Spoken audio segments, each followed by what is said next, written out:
come on. Serious suggestions, please. I'm not trying to write a thriller here. It's supposed to be an essay, you understand? An essay. That means facts and logic. Well, if it's facts and logic you're after, you shot yourself in the foot with your choice of research topic, didn't you? The Tatarasuna mystery. When so much remains unexplained, there's little to be objective about. Unless, of course, you restrict yourself to textual criticism. Yeah, well, this is my teacher's area of research. I can't change that. But it's fascinating enough without having to sensationalize it, don't you think? The strange location, the missing details, a mysterious person. I want to write my essay on something interesting, and I'm interested in getting to the bottom of all this. That's the only reason I came to you. Yes, you came to me, so all the more reason to take my advice. The fact is, it's the dramatization that will make people want to read it. There's no getting around that. Okay, but... Did one of them just mention Tatarasuna? But that's all the way in Inazuma! Is it just Paimon, or is it kinda unusual for someone in Sumeru to want to write a paper about that? Everyone here's just going about their business. Maybe it really is just Paimon. Guess people here are free to research pretty much anything. Great! Let's go find out what this Tatarasuna mystery is all about.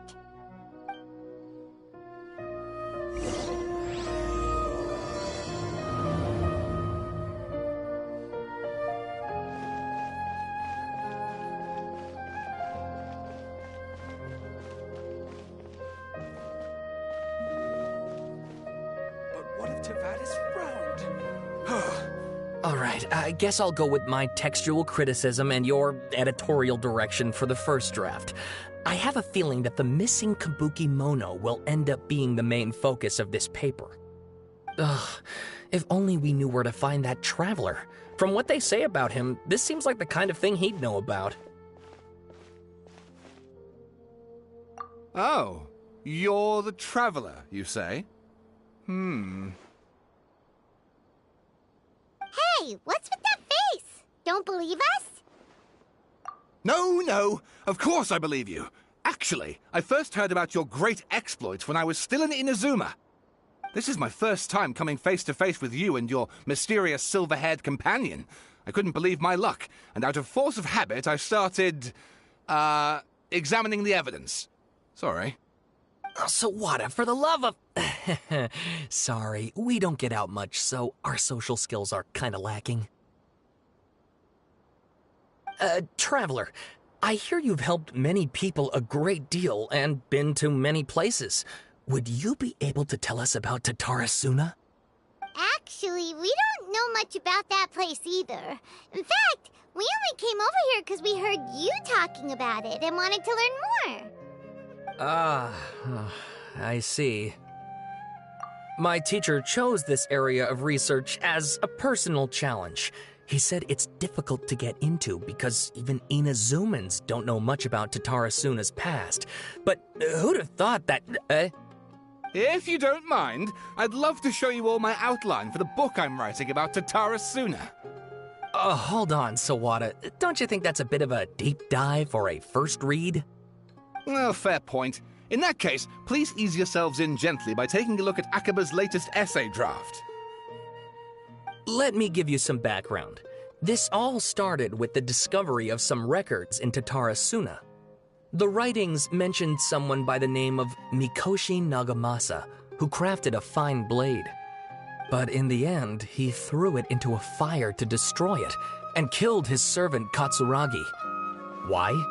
Well, no one knows. Apart from the swordmaker, his servant, and the one who wrote this all down, the records also mention a kabuki mono. This seems to be an Inazuman word for an eccentric stranger, someone who dresses funny or acts in an unusual way. That's right. Akaba's teacher has spent quite some time researching these events on the ground. This kabuki mono lived in Tatarasuna for a while before disappearing without a trace. And shortly afterwards, as Akaba mentioned, things got pretty ugly. So first this strange person goes missing, then a murder happens? Seems kind of fishy to Paimon. Yes, my thoughts exactly. So I helped out too. I asked everyone I could think of if they knew anything about what happened back then. And wow! Did I get lucky! Stop shouting! This part's important. I just wanted to make it stand out. It just so happens that a friend of mine works at the Government Records Office. He looked into it for me, and I can now confirm that all the aforementioned individuals did, in fact, live in Inazuma over 400 years ago. Even back then, Tatara Suna was already at the center of Inazuma's smelting industry. The man in charge was a government official named Niwa. Curiously enough, it seems like he went missing too.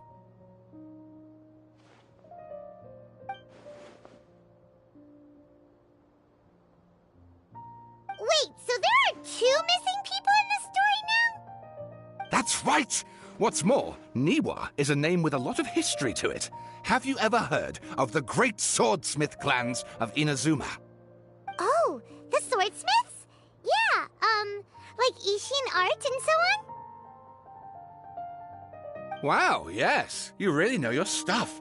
That makes things easier. So basically, this Niwa was a distant relative of the Kaidahara clan, the last practitioners of Ishin art. Something then seems to have happened in the Kaidahara clan, leading to their downfall. I don't know the details, but taken in light of everything else going on around that time, it makes you wonder whether it's all connected somehow. The Kaidahara clan? Sawada, you left out the biggest detail of all. Oh, yes, of course. How could I forget? Brace your minds, ladies and gents, for they are about to be blown. Or maybe you won't believe your ears.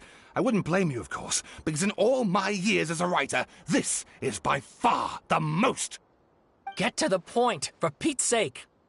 According to information acquired by Akaba's teacher, the Kabukimono was not a human, but a puppet. A puppet?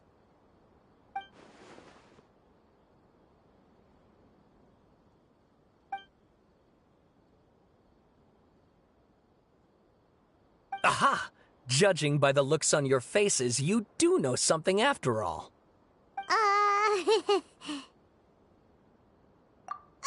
No! Paimon just meant, how creepy. The way you described it makes it sound like a ghost story. I agree, it does. But considering that non-human races in Inazuma are by no means uncommon, spooky events are to be expected. And that's exactly what my book is about. Please, take a look.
And please read my essay draft as well.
Sawada was encouraging me to follow his more creative approach, but I think essays should be grounded in facts. I don't think explaining everything away with mysterious forces will cut it. Oh, how about if I plug the holes in Sawada's narrative with political intrigue? Like, I could put a turf war between rival factions at the center of the whole series of events. Wait, you're allowed to just make stuff up? Pretty sure you've gone from essay to guessay there. Akaba, look. Your teacher has researched this extensively. I've reached out to everyone I could think of. Whatever information we have now is all that there is to know. This is as much detail as you're ever going to get. Besides, if there really was a political power struggle going on at anything like the level you seem to be suggesting, what hope would we ever have of finding out the truth? Good point. Okay, back to the drawing board, I guess. Give me some time. I need to find a new angle on this. We have some other stuff to do, so we'll have to say goodbye for now. Good luck with your essay! All right, thank you. If you find out any more info about all this, please do let me know. Thanks so much.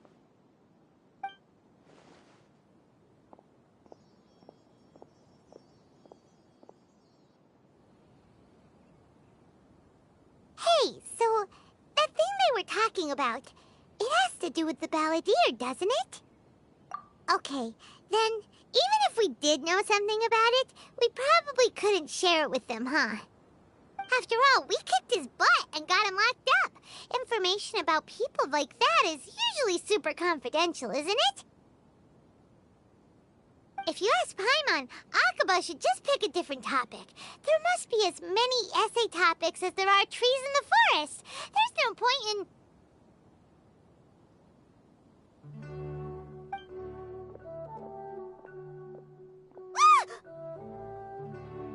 Hey, did you see that? He literally just went by, over there. It looked like... the balladeer! No, it can't have been. He got locked up. Oh, quick, let's catch up and see.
Traveler, Paimon, there you are. Nahida! Bad news. We just saw the balladeer strolling around in public. Did he escape or... Ah! It's him! Sure enough. You're here. Hey! What are you doing in the sanctuary of Surasthana? Aren't you supposed to be locked up? I know you must have a lot of questions. Please, allow me to explain. It was my idea to set the balladeer free. We made a deal, and he's gonna do some investigation in Irminsul for me. A deal? Huh. You sure you trust this guy? What did you expect? Why do you think Sumeru would keep me around otherwise? Or maybe killing me is all you can think about. But if that's the case, why haven't you done it already? Don't flatter yourself. It was... Nahida said there's still some mysteries in you to figure out. Ah, so if it were up to you, you'd finish the job? Guess I had you all wrong. There I was thinking you were just getting cold feet. Well, that escalated quickly. Not a good start. Could I ask you all to please calm down? But Paimon's worried about you, Nahida. Don't let him trick you. It's not every day you see people questioning the God of Wisdom's judgment. Just when you think you've seen it all. Don't you dare try to drive a wedge between us! As long as the terms are reasonable, I don't think there's a problem in making a deal. Even with the balladeer. Well, I for one have no reason to doubt you. Considering you even struck a deal with the doctor. Yes. one in which I gained valuable information. You'll come to understand more about that in the fullness of time. The Balladeer's power was all but completely spent after your battle. He's no longer strong enough to be a strategic threat to us. That puts him in quite a precarious position. Plus, he's a former Harbinger with knowledge of many of the Fatui's sensitive secrets. Being stuck here in Sumeru could make him a sitting duck, depending on how the Fatui plan to respond. Wait a second. Former? You mean he's not a Harbinger anymore? I take no pleasure in saying this, but it seems as if the doctor had no intention of welcoming back a loser, so... Sometimes it's you using them, other times it's them using you. Most human relationships are this way. Certainly all the stable ones are. That's how it was between me and the Fatui, and also between each of the Harbingers. So as long as you have some value to offer, nobody will ever abandon you. But after recent events, even I have to admit that I'm not worth quite what I used to be. Well, if the Fatui are gonna reevaluate my utility, I need to have a backup plan for myself. As we discussed, I don't like causing harm to living beings, and you said you need protection. So, why not join forces with us? I think these two have made their objection to that idea fairly clear, don't you? And they're your friends, so I guess you'll be siding with them. Yeah, obviously! Nahida, don't listen to him! Then let's put that discussion to the side for now. We still have time. Today can be a trial run. Where we go from here will depend on how well we manage to cooperate today. All right, then I'll do what we agreed. Good. Go now, and keep in touch. Nahida, are you serious about this? Yes. I have my reasons for this decision. In fact, I'm largely doing it for your benefit. Yes. As I told you once before, there's information about your twin in Irminsul. Oh, yeah. Actually, that's the whole reason we came to see you today. So, you have an update on that? Mm-hmm. You may remember me mentioning that the Fatui had not included your twin's details in the Descender category. This is an extremely important point. It's possible that the Fatui have other information that even I don't know about. And since the Balladeer used to be one of them, he'll be better acquainted with this information than I am. He was granted the power to connect with Irminsul when he almost became the god of a new era. Even though he no longer has the Gnosis, some traces of its power remain in him. He can still connect. The amount of information in Irminsul is vast beyond description. Sifting through all of it without knowing what to look for would take too long, even for me. So I asked the Balladeer to search in Irminsul for any information about the Descenders. He's more familiar with this kind of information, and should be able to find it more quickly. Exactly! Or what if... Paimon just doesn't trust him! He's treated us as enemies every time we've run into him! I understand. But sometimes, everything is dictated by which side you're on. How things will go in the future depends on what information he brings back. And Traveler, I know what your heart desires most of all. Our minds have connected several times before. There is a corner of your heart reserved for an intense longing. A feeling of being all alone in the dark, searching for the one candle whose light still burns. As Sumeru's deity, it is my responsibility to be on guard against the Balladeer. But as someone who counts you as a friend, I want to do something for you. If this deal with the Balladeer can give you the answers you've been longing to find, then it's worth it. It's my pleasure, really. You're Sumeru's hero. You've more than earned it. Paimon's still worried about this idea. Is there anything we can do to help? I was going to contact you about that, but then you suddenly showed up on your own accord. Seems like we have a telepathic connection. In fact, I was going to ask you to supervise the balladeer on my behalf while he carries out the task I assigned. Even though he only has a fraction of his full power left, that's still a fraction of a former harbinger. If you could accompany him, it would put my mind at ease. Of course, I'll be there to help guide you through Irminsul from the outside. Great, thank you. Prepare yourselves. I'm going to transport you into Irminsul.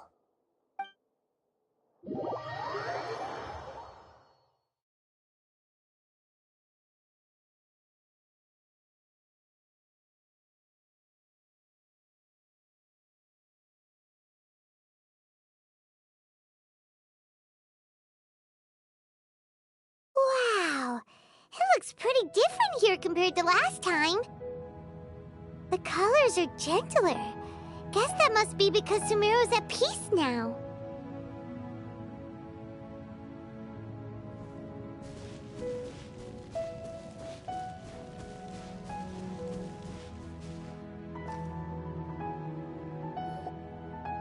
Look at that. Hot on my heels. You know, you didn't have to cut your catch-up short just to keep me company. Oh, but I guess you panicked when you realized that I might enter Irminsul ahead of you. Shut your beak, jailbird! No way a prisoner gets to be so smug! I understand that prisoners have to put up with harassment from the guards, but right now, I'm on temporary release, so maybe you should think about backing off a little. Sounds like a successful rendezvous. I need to be quite clear about something. In a few moments, you'll be entering into the innermost region of Irminsul. It is an environment like no other, and the most important place in all of Sumeru. Unlike anywhere else, Irminsul's inner region consists exclusively of torrents of information. You must put aside your differences and be extremely careful as you navigate your way through. I know there are many grievances between you on both sides, but it is essential that you remain calm after entry. This is as much for your own safety as anything else. Fine, let's call it truce, but only until this mission's over. Let's cut each other a little slack, shall we? We are going to be traveling together after all. Per my agreement with Lesser Lord Kusanali, I'll be at the front. It's my job to lead the way and get rid of any obstacles in our path. All you have to do is keep your pretty eyes open and try not to fall behind. You sure are confident. Paimon will give you that. You make it sound like you're even more experienced at adventuring than us. If there are no further objections, I suggest we get going. Or did you need some time to mentally prepare yourselves? Ew! Ugh, the snark on this guy, it's unbearable. We can start now. Irminsul access granted. Initiating connection procedure. Is this a small sapling? Oh, darn it! Come on, let's catch up with him.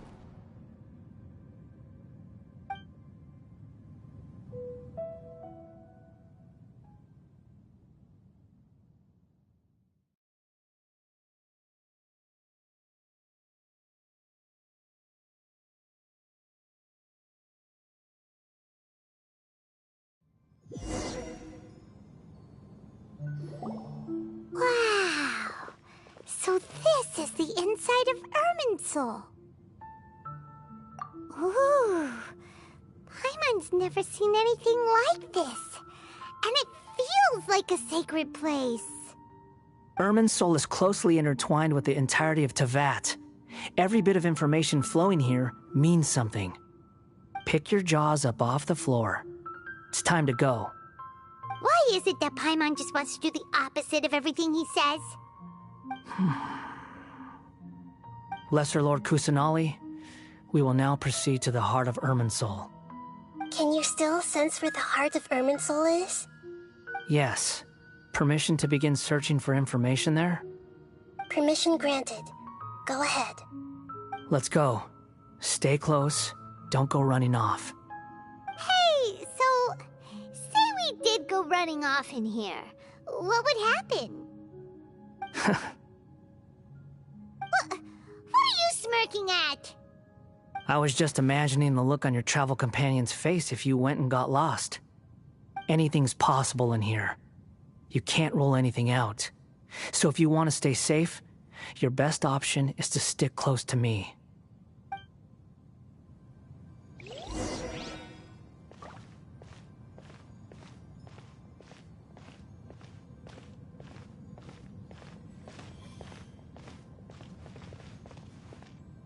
These sapling things have spread out. Those are all packets of information from inside Irminsul. Be careful not to touch them.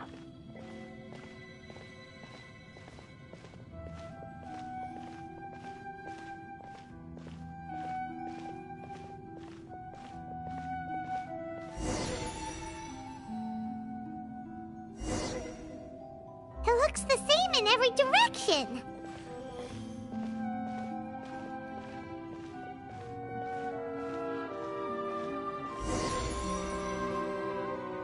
No wonder he mentioned about getting lost.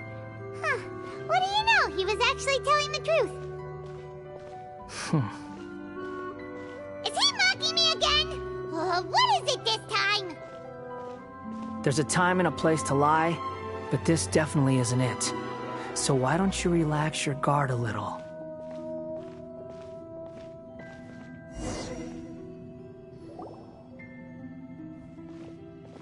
We're here. What a huge tree!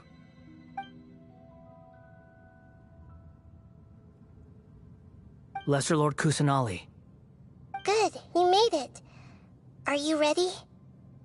Ready when you are. Then please begin. Preparing to access cognitive currents. Establishing waypoint. The Balladier's actually doing what Nahida tells him. Guess he must want to stay alive.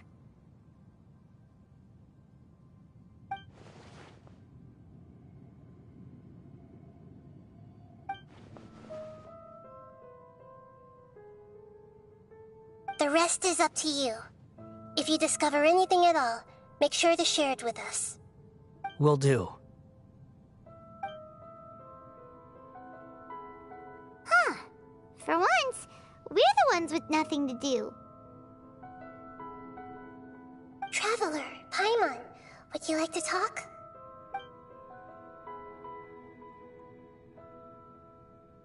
Yes, I've also invited Paimon to join. Huh?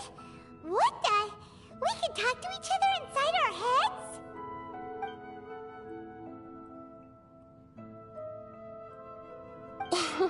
That's part of it. Plus, we're all friends. There's nothing wrong with us talking like this once in a while. Paimon's never tried this before. This is great! So, Paimon's been wanting to ask you something. Don't you think the Balladier's a bit of a walking contradiction? He's always talking back, but he seems to listen to what you say.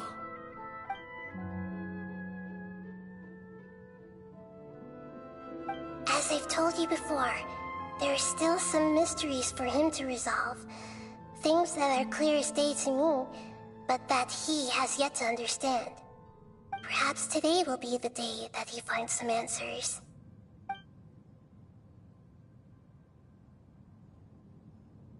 Well done. Smart and attentive as always.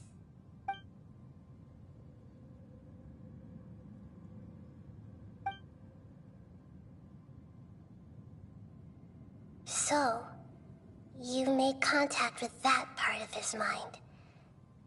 Well, it's true. Betrayal turned the Balladeer into the person he is today. Huh. Paimon thought nothing could get under that guy's skin.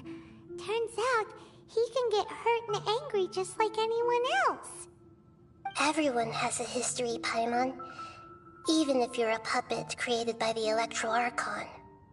Speaking Speaking of puppets, we ran into two people at the academia today talking about an essay. Turns out their topic was about the Tatarasuna incident. Nahida, do you know anything about that? If you mean the mysterious events, the kabuki mono and so on, yes. I know about all of that. Really? Because from what they were saying, it sounded like lots of Tatarasuna's history is still unexplained. And most of the information we have now is just from people filling the gaps with their imagination. At least that's what they thought.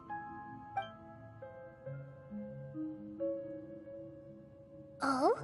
How interesting. Those two managed to deduce quite a lot through guesswork alone. So the Gesse got it right? Well, they guessed right about one thing. Tatarasuna was sabotaged. Must be a riveting conversation you three are having. Funny how all the good ones happen when I'm not involved. What makes you think we're talking to each other? Don't insult me. You're having a private conversation without me. Obviously, I must be the topic of said conversation. Of course you do. You can't have your prisoner knowing too much. So, have you found anything yet? Still looking. Don't get your hopes up, though. You and your twin come from outside this world. It wouldn't surprise me if there was nothing on either of you in Irminsul at all. Wait! How did you know about that? Did Nahida tell you? It's not like we've never met before. And anyway, you're world famous. It'd be more surprising if I didn't know a few things about you. Right now, we have to keep the peace. I'm not interested in creating more misery for myself. And making cordial conversation is something I can manage. Huh? Wait. This light. It looks similar to those saplings. What could it be? Anonymous data. Hey, don't you forget the agreement! You have to share it with us! Shh. Just wait. Mr. Niwa, are you certain this is worth the risk? We are talking about Tatarasuna's furnace, after all. It may not pay to act rashly. There's no one else who can enter the furnace. It has to be me. Is that so? Well, since you insist. It's...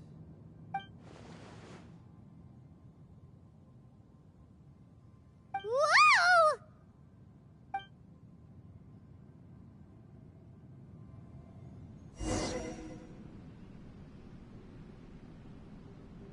I have been in Tatarasuna for some time now. You have shown me great hospitality, as has Mikoshi Nagamasa, and indeed, everyone else. Under your leadership, Tatarasuna is a warm, welcoming place, like a giant village. People are gainfully employed, their lives have purpose, they are motivated. As I understand, the Raiden Shogun has, in recent years, eliminated much of the evil that plagued Inazuma. As for Tatarasuna, it was originally established as a means of safely disposing crystal marrow.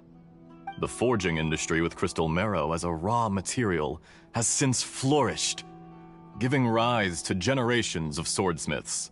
Some world-renowned, others unknown, all passing on their legacy. Skills, blood, dreams. Every smith brought into this trade looks to find their purpose between steel and blade. That is why you accepted the proposal brought to you by myself and Akame. Yes, well, were it not for you coming to Inazuma and happening to make Akame's acquaintance, the two of you never would have joined forces. And he would be the first to admit that there's no way he could have revolutionized our forging process like this on his own. At least not on the same timescale. You allowed Akame to take all the credit for a method that you jointly developed.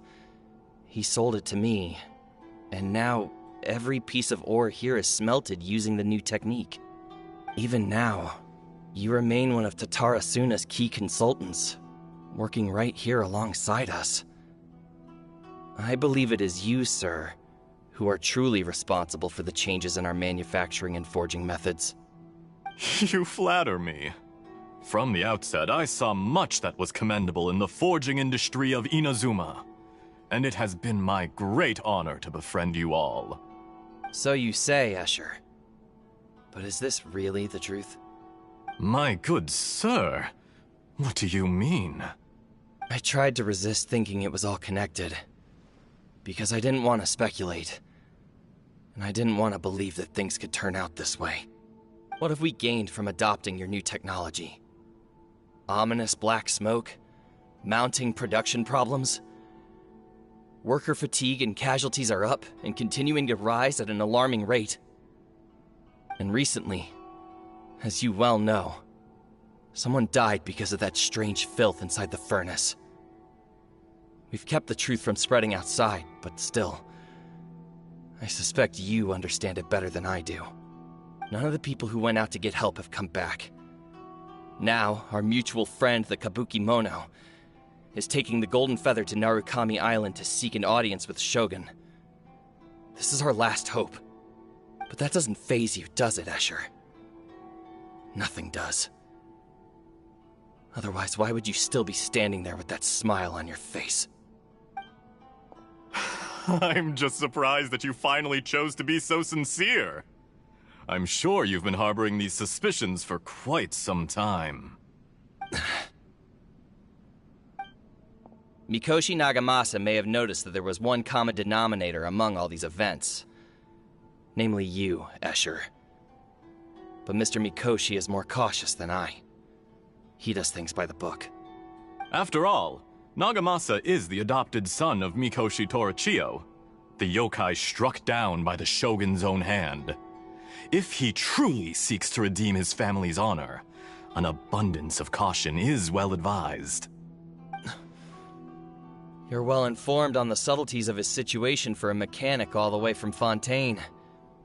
Are you sure you're not a little overqualified? Why, Mr. Niwa, are you suggesting I find a job as a diplomat? Sadly, I am so very attached to my craft. Enough, Escher. I'm here because an evil force is raging inside the furnace. And someone needs to take your new device inside the high-risk zone so we can absorb it and put an end to the problem. I'm in charge here. And I'm about to take some responsibility and head inside. Probably to my death. But what about you? What are you still doing here? Judging from the look in your eyes, you don't seem to trust me. Drop the act! We're past that now. Whoever you are, it looks like your plan to destroy Tatarasuna has worked. I just want to know what you're still doing here. What's left? Don't you have all your answers by now? Honestly, I'm just waiting for the right moment.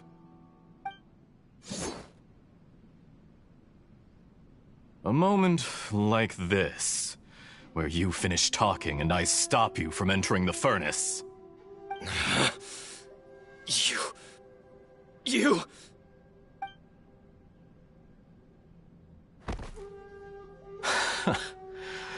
You're a little smarter than I initially gave you credit for.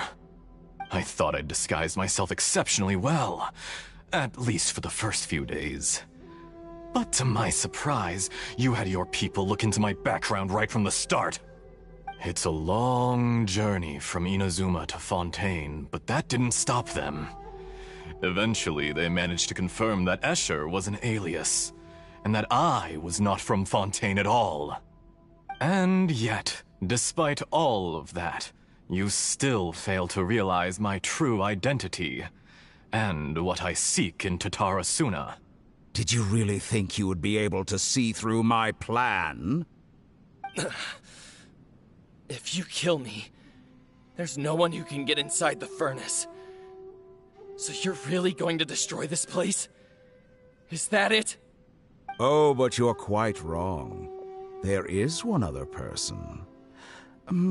Some may not see him as a person, but you told him yourself. You're not a puppet. You're a human. You're just missing a heart. Whoever you're working for won't get away with this. They'll be found out. But this makes no sense. What are you really trying to accomplish by all this? Why go to all this trouble? It's no trouble at all. Patience is a virtue which I have in abundance. This is all part of a carefully controlled experiment. If you must know, I'm happy to divulge my true identity. I'm a Fatui harbinger. Call me the Doctor. The Fatui? Who?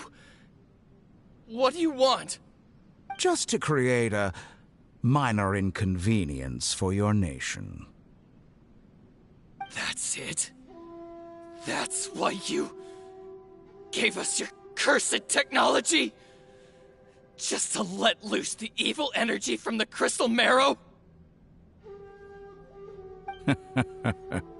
Look how even the righteous soul is filled with venom when faced with its demise. My device functions precisely as you say. It is the only chance you have of preventing a catastrophe and keeping the truth from the outside world. However, I did not make it with you in mind. It is easier for a person to be possessed by evil spirits when they are filled with hate. So give in to your fury. I want to see what happens when a malevolent heart is placed into an unsuspecting puppet. Make no mistake, even without you, that pure, innocent puppet would only end up being used by someone else instead. What other reason would a human have for befriending one who is not of our kind?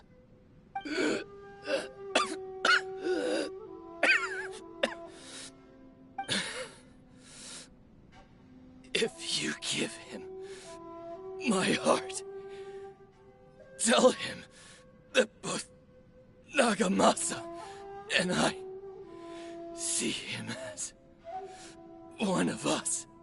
He has nothing to prove to anyone. Because not everyone just wants to use other people. The only ones who think like that are people like you. What a beautiful way to see the world. It almost makes me feel a little guilty. Then out of respect for you, I shall redefine myself. Think of me as a monster or a demon, if you wish. At least this way your death is not a consequence of your own folly turning you into an easy target. You simply lost to something more powerful than you could ever hope to defeat. I say, Mr. Niwa, let's see what happens. Will your puppet friend become a human? No, that will prove quite impossible. Mr. Niwa? Already dead. What a pity.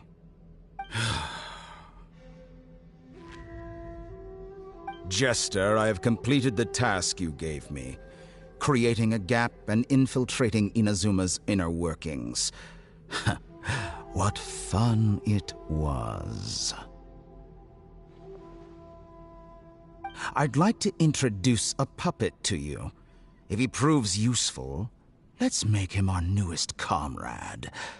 And if not, let's turn him to dust.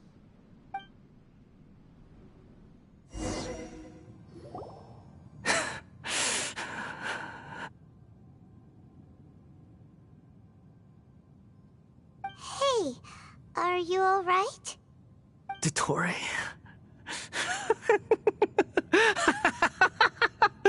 Dottore!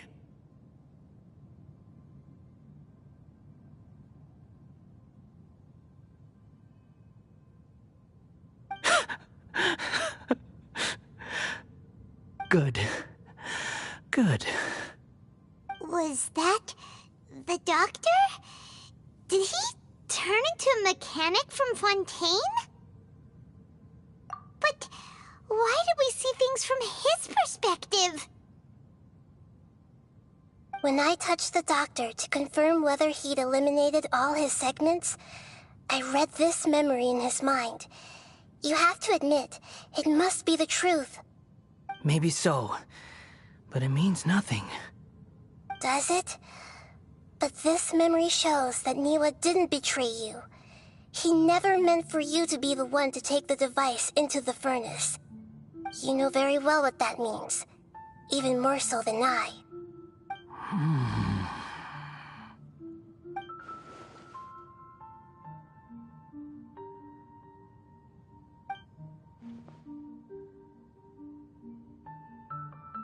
Let's give him some space. He looks really mad. Paimon doesn't want to be anywhere near him right now. We need to give him some time to process his emotions. Paimon's still confused about the Tatarasuna incident. So, the doctor was behind it, but why has that gotten him so worked up? Nobody has ever deceived you like that, Paimon. It's natural that you find it difficult to understand. Perhaps he needed to learn this someday. So now you have the complete picture. Katsuragi took the kabuki mono to live with the people of Tatarasuna. Later, the doctor showed up, disguised as the mechanic from Fontaine. And that's when the trouble began. It was all a horrific experiment planned by the doctor. Everything he did was just to plant seeds of disaster in Inazuma that would bear fruit in the future. Of all the unwitting participants in the doctor's experiment, the balladeer became the main test subject. After the events you just saw in that memory, the doctor put Niwa's heart into the device and handed it to the balladeer. Then, he instructed him to enter the furnace and absorb all the filth caused by the smelting process. The load was far beyond what he expected, but the balladeer survived. He left the furnace in sheer exhaustion and said to the mechanic, "This device seems to have protected me. What's in it?" The mechanic answered, "Niwa fled this place for fear of punishment, but he left you a gift. He said it's the one thing that you've been looking for." He took it straight from the chest of one of his innocent servants. The mechanic removed the withered heart from the device as he spoke. The balladeer was stunned that such unthinkable cruelty had brought him the thing he'd been longing for his entire life. A heart acquired through cold-blooded murder is a cursed thing, but it had protected him from the filth. He thought Niwa had completely betrayed him, and yet this very betrayal had ensured his survival. Overwhelmed with anger and sorrow, the balladeer threw the heart to the ground and left Tatarasuna without looking back. Holy moly. So the doctor killed an innocent man and pinned everything on the victim? That's terrible.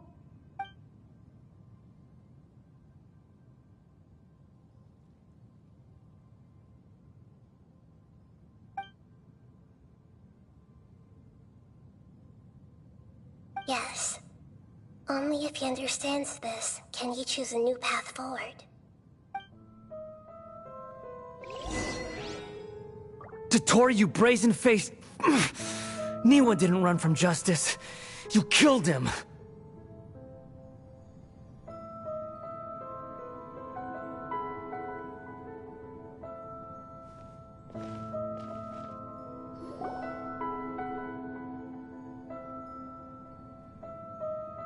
Shall we see how he's doing?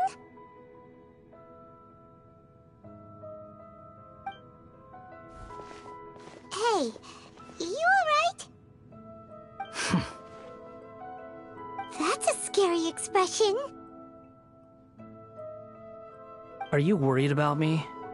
If we didn't have such a history, I'd almost think that qualifies me to be your friend. It won't. I'll keep my end of the deal. Hey, are you investigating the stuff we want to know about? That's why we're here. But unfortunately, there's no information about the Descenders in Irminsul. Even if you can't find anything, that seems to confirm it. Irminsul does not keep records on the Descenders. Anyone who comes from beyond this world is not counted as part of Tevat. Oh, does that mean we have to leave empty-handed? Don't thank me just yet. You look really upset. Well, since Irminsul was a dead end, I guess I can share some other info that might interest you. Huh? About what? The reason why there are records about your sister in Irminsul. It might have something to do with Conria. Apparently, Conria was her first destination when she arrived in this world. Plus, she only came to this world because the heavens responded to the summoning. The heavens responded? The Jester told me this himself. You can take his word on this. He was a royal mage in Conria, and lived with your sister for a time.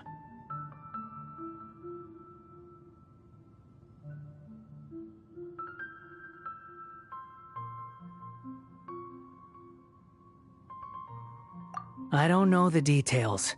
It's up to you whether you want to believe me. All I can say is, I wouldn't lie to you about this. Did you get all that, Lesser Lord Kusanali? Yes. Astonishing news. Does this info count towards my mission? It wasn't from Irminsul, but was it valuable? Very valuable. Good. In that case, I'll take some time for myself now. Huh? What have you done? Lesser Lord Kusanali was right. My power's all but completely spent. Even if I use all of the divine power left in me, I can't sustain this shield for very long. I shared a secret with you, and now you owe me. So in return, I'd like you to answer a question for me. Give me your hand.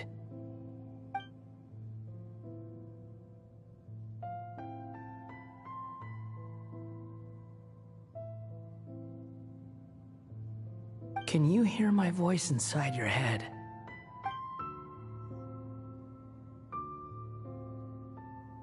No, I can't do anything like that anymore. At most, all I can do is exchange a few words with you. So tell me, in this world, is it possible to change the past?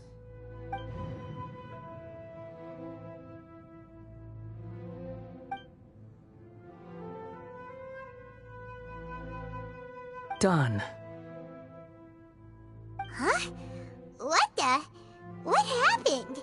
Paimon only saw you hold hands for a second. Nothing. I was just thanking him for helping me.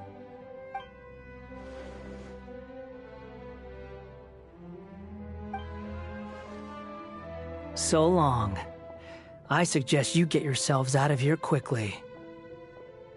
Where are you going? Hey, wait up! Didn't you say not to go running off? Fast reaction time. But I don't think we'll be seeing each other again.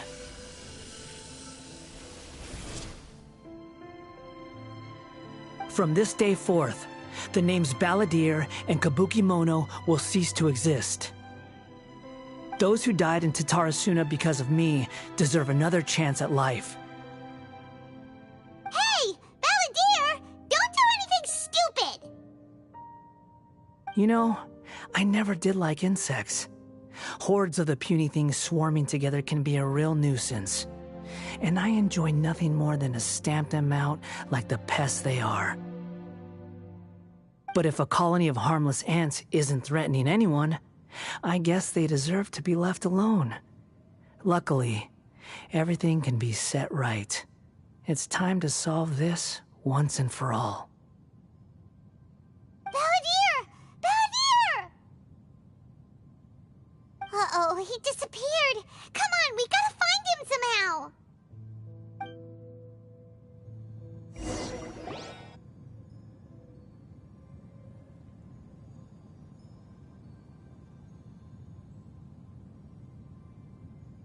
Oh no, he's really gone. Oh, can you hear on, Paladir. What happened just now? I was suddenly cut off by some kind of power. It was the Paladir's fault. He shut you out.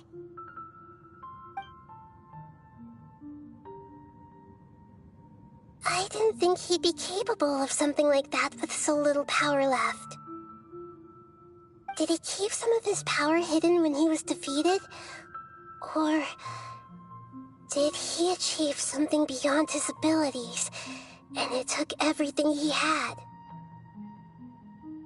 Where the heck did he go? Ugh, it's all our fault. We were supposed to keep an eye on him. Sorry, Nahida. Don't be. It's not your fault. Please, let me handle this from here, even though I'm not sure I can solve it. We're running out of time. Follow my lead and get out of Irminsul as soon as possible.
We're out!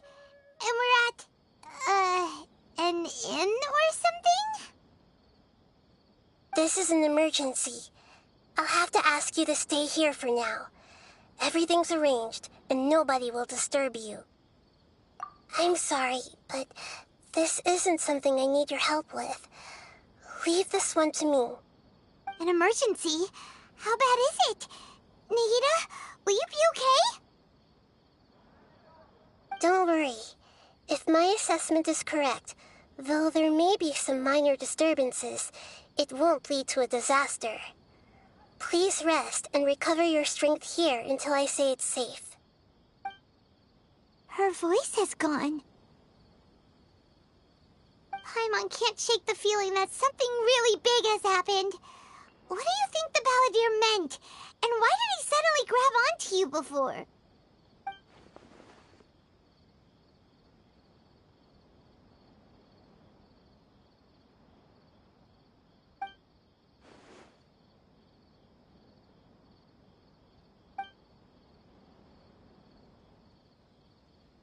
He wants to change the past? But surely that's impossible! Right! You can't just rewrite history! All that stuff happened already in real life! It's like, imagine Paimon drank all the water in this inn. Even if no one was there to see it, Paimon would sure as heck remember drinking it. So, why does Paimon still have a bad feeling about this? Paimon can't help but feel scared about what he might do. Oh, Paimon's so confused. Huh? Ah! Sorry, Paimon accidentally... It's the Palladir's fault for causing Paimon all this mental stress. But erasing yourself from history? It's unthinkable. Is that really possible in Irminsul? Uh-oh. Paimon's head is overheating from trying to understand what he's up to. And it's still not working. Ugh.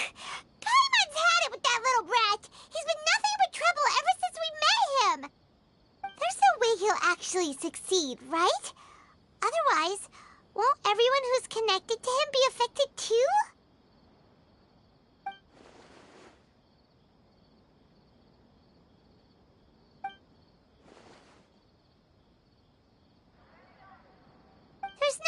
can do about it at this point. Hey, have you got any ideas on what we should do next? Seems like now there's nothing left for us to do but to go to sleep. But Paimon's still so worried. Paimon won't be able to sleep a wink tonight. So, how about, we list all our favorite foods to take our mind off things?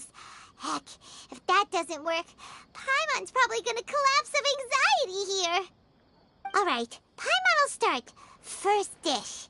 Munstack grilled fish. Oh, and chicken mushroom skewers. Tea break pancakes, cream stew, sauteed matsutake, and Dragon chili chicken, almond tofu, satisfying salad. Also Adeptus Temptation, golden shrimp balls, triple layered consomme, lotus seed and bird egg soup, and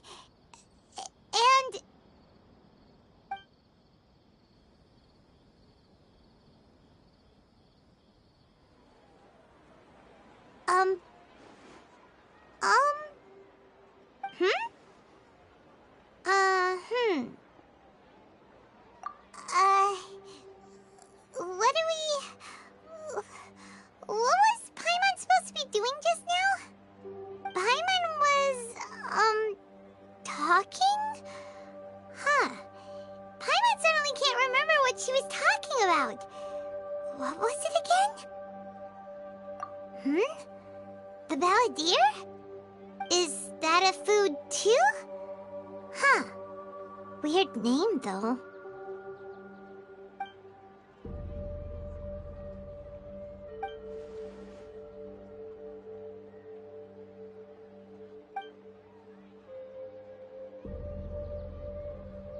What's wrong? Your eyes are like saucers. Was it something Paimon said? So, the balladeer. Is that someone's name? 'Cause it sounds like a nickname or something.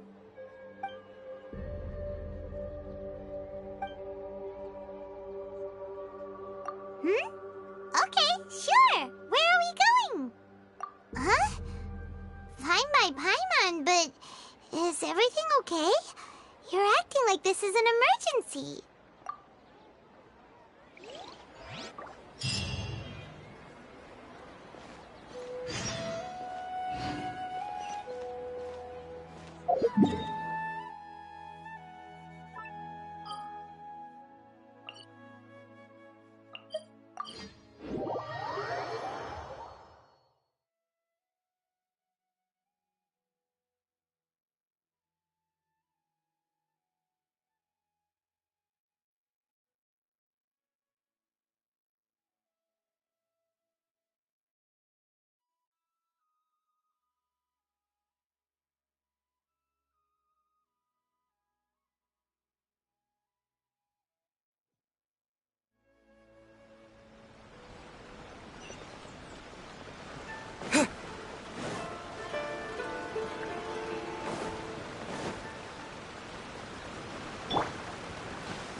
Please speak to President Song.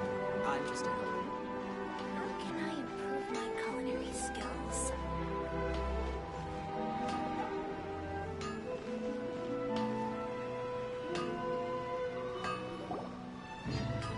We made it! To Amanoma Smithy! Ah, it's been a while.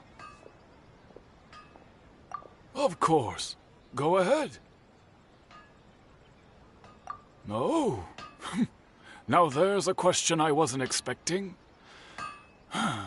Very well. I'll tell you what I know once more. The once renowned Raiden Gokuden, comprised of 5 branches. Amenoma, Futsu, Ishin, Hyakume, and Senju. The art of forging practiced by these 5 clans was first taught to them personally by the almighty Shogun. Over time, the 5 branches diverged from one another as generations of bladesmiths honed and perfected their craft until they became 5 distinct traditions. Most of the great swordsmith clans of old have since fallen into decline, and for a long time, only the Amenoma branch kept its art alive.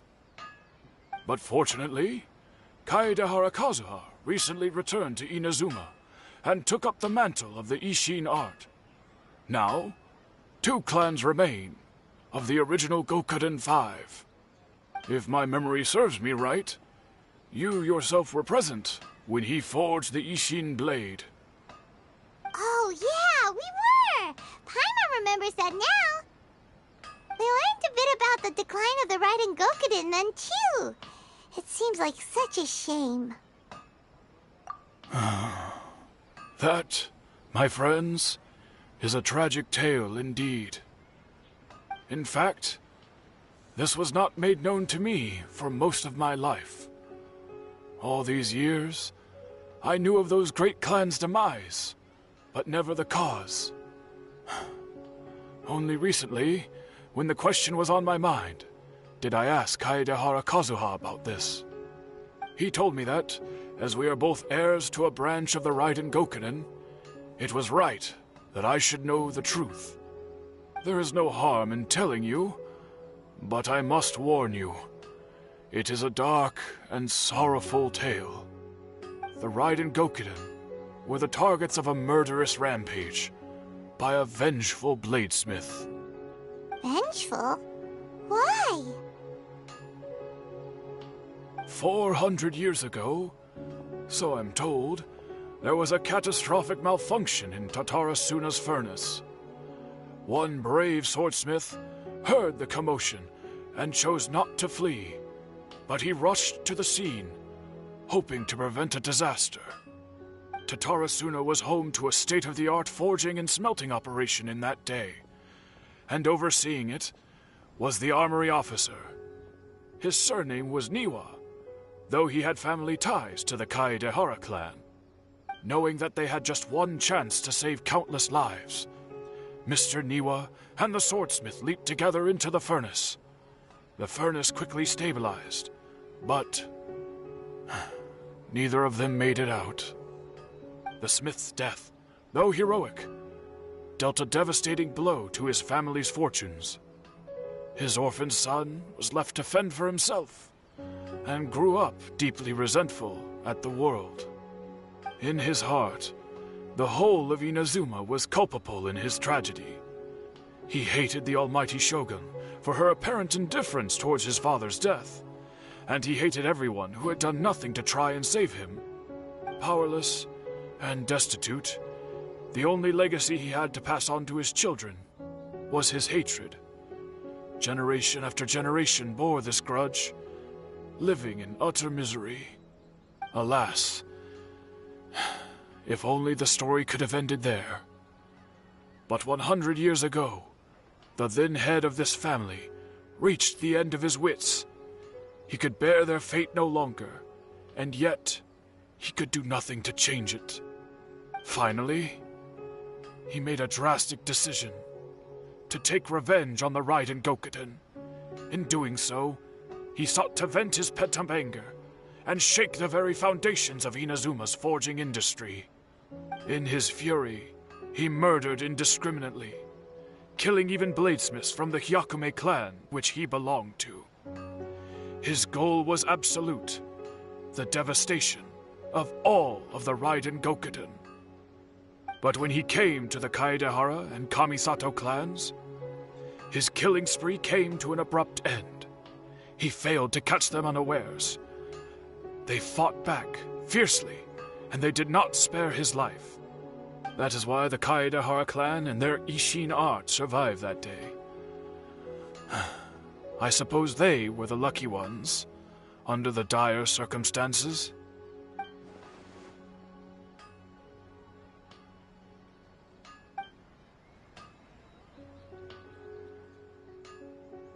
Was there anything else you wanted to ask? Kazuha? Why, yes. Just yesterday, in fact. We spoke for a while over some tea. He seemed well. My pleasure. Don't tell Paimon. There are other places you want to visit too, right? Your expression says it all. You can't hide anything from Paimon. On to the next stop. Lead the way, traveler. Paimon will be right behind you.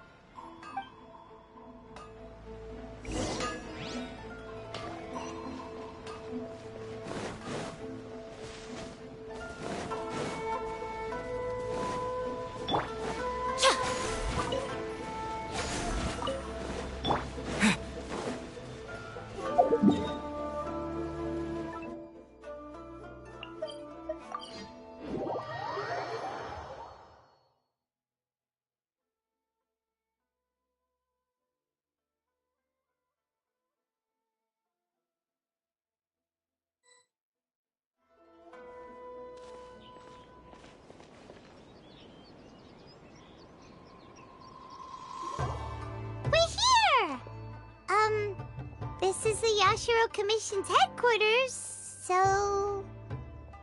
Traveler, it's been a while.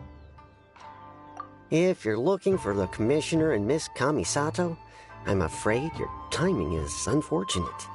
They're not here right now. Are they out on business? The Commissioner is out on business, and Miss Kamisato is standing in for some meetings in the Commissioner's place. If it's urgent, you're welcome to wait inside until they get back. What do you think? Shall we go in?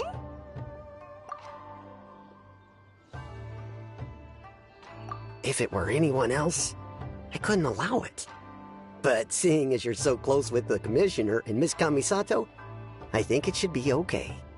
We'll be heading in then. Thanks!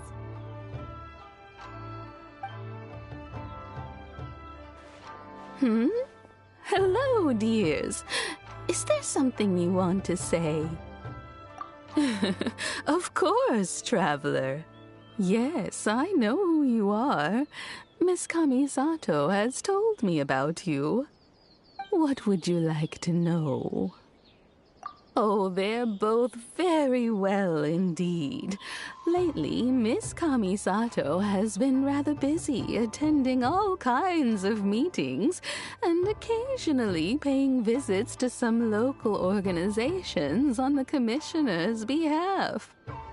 As for the Commissioner himself, well, you know, busy as ever. That much hasn't changed.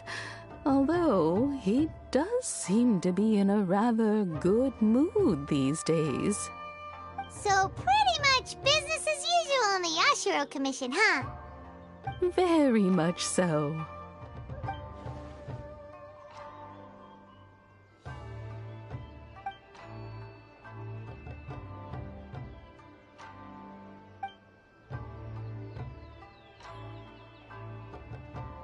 Well, got any more questions? You're very welcome. In fact, I would love nothing more than for you to come and visit more often. But I'm sure you must be far too busy to have time for that. Miss Kamisato talks about you all the time. She seems so thrilled to have you as a friend, and she's always saying how talented you are and how much she admires you. I must say, many things in Inazuma seem to have taken a turn for the better since you arrived here. So you're not just Miss Kamisato's knight in shining armor, you know. You're a hero to us all. I mean it. Whenever the Commissioner dines at home, Toma always joins him. I always find myself at my most relaxed when I'm serving the two of them and listening to them chat away. The Commissioner has such a busy schedule that he doesn't always have the chance to take his meals at home. But given the opportunity, he always prefers to dine here. They say it's because Toma's a much better chef than most. Oh, the commissioner is so fond of home comforts. They get to talking about you sometimes, too, you know. Always with a very fond tone. The way one would talk about dear old friends around whom one can truly be themselves. Miss Kamisato occasionally joins them as well. Whenever the whole family gets together and they start talking about people they've met and experiences they've had, you always get a mention. It's been many years now since the late Mr. and Mrs. Kamisato passed away. Much has happened in the Kamisato clan in that time. As someone who is old and gray enough to have watched their son and daughter grow up, it makes me so happy to see them meet a dependable friend whose company they enjoy so much. So, in the future, if you ever do have the time, please know you are always very welcome at the Yashiro Commission headquarters. There will always be at least one old lady who would be delighted to have the pleasure of your company. Wonderful. Thank you. Paimon likes it here, too. Also, you were saying something about the food here being really great. Paimon's itching to try it. We may just have to invite ourselves around for dinner sometime. Paimon meant we should come pay a visit again real soon. Ideally around dinner time. Of course. You're always welcome. All right, goodbye for now. Where are we going next? Great! Goodbye, ma'am! Don't worry, we'll see ourselves out. All right, then. Take care now. Hope to see you soon. Oh, are you two leaving already? Yep, everything's taken care of now. Don't worry. Very well. Safe travels. Goodbye.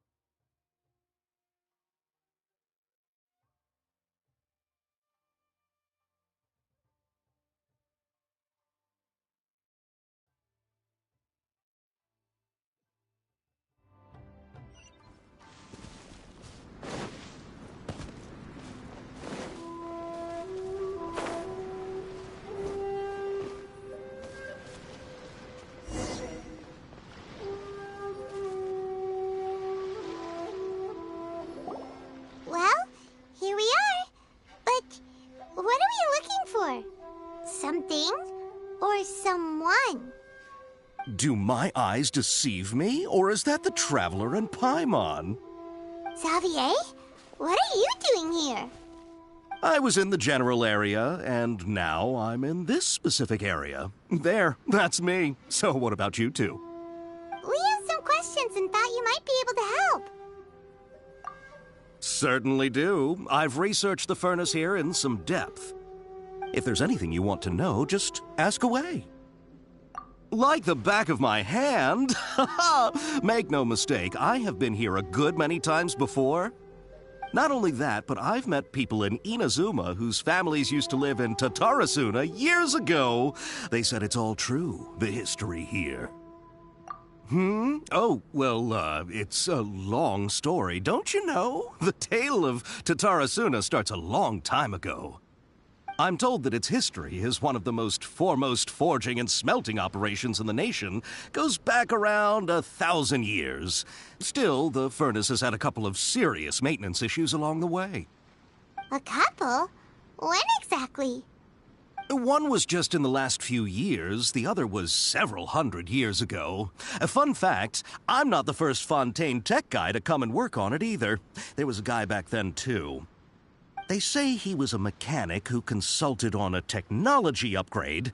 It seems like the technological collaboration between our two nations goes back a long way. How about that?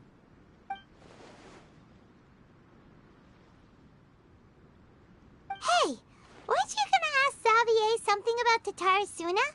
Come on, ask already! Oh, I didn't realize you two were here for a history lesson. Me neither. Paimon doesn't know what's gotten into this one today. Feels like we've been preparing for a history exam or something. What brought this on? Did you just wake up today with a sudden burning desire for historical knowledge? Sure, go ahead. A kabuki mono? No, I can't say that I have. I do know the word, Inazuman, for those eccentric types who always go around dressed to the nines. Just the sort of person that I'd like to meet, actually. But sadly, I've never had the pleasure, nor have I come across anything to do with a kabuki mono where Tatarasuna is concerned.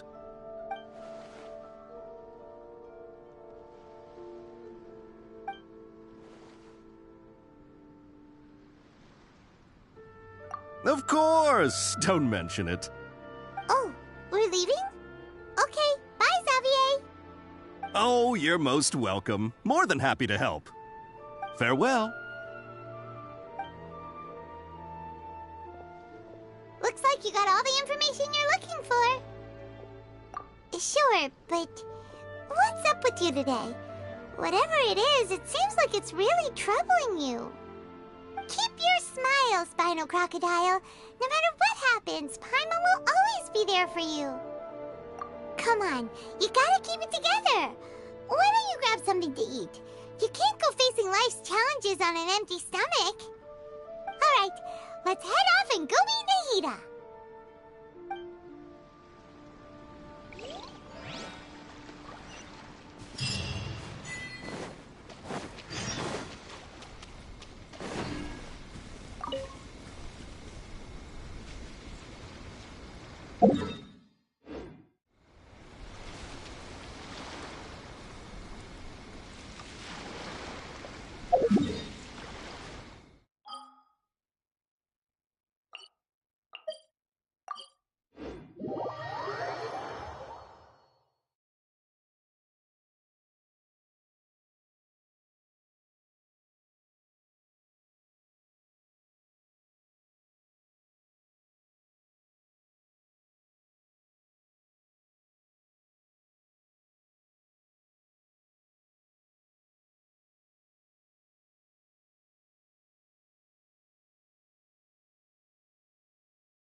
Hey, it's them!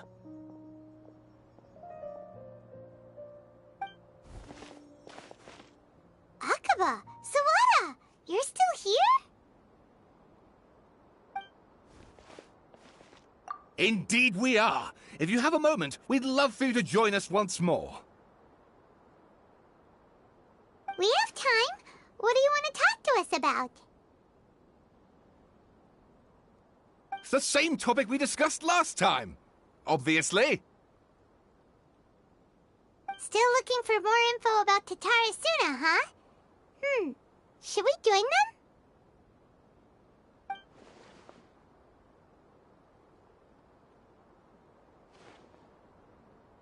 Unfortunately, we haven't made any real progress. Huh? Oh, of course.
I presume you'll want to read mine as well. Here.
Well, what do you think? Hey, Traveler. Remember how last time Akaba was saying how he wished he could gather more information about all this? Well, we just got back from Inazuma. So how about we tell them what we learned? What did you find out? Something big? It's a long story. Basically, we have some friends in Inazuma, and...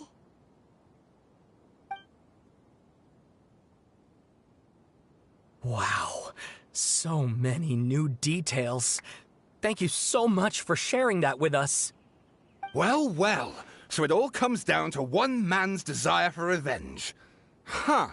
You heard this from a member of the Amenoma clan, you say? Then I guess it must be true. Ugh. So there's no ghost story here after all. This new information actually lends further credence to my hypothesis. Evidently, swordsmiths were seen as having an incredibly prestigious role in society those days, to the extent that harming them was conceived of, at least by the perpetrator, as a way of exacting revenge against those in power. Yes, okay, point taken, you were right. But that doesn't mean I can't carry on with my novel. And they're back at it. These guys are really into this. Oh, so sorry. Look at us, prattling on about our projects and ignoring you. Thank you so much for the information. You're welcome. See ya. Keep us in the loop if you find out anything else. Will do.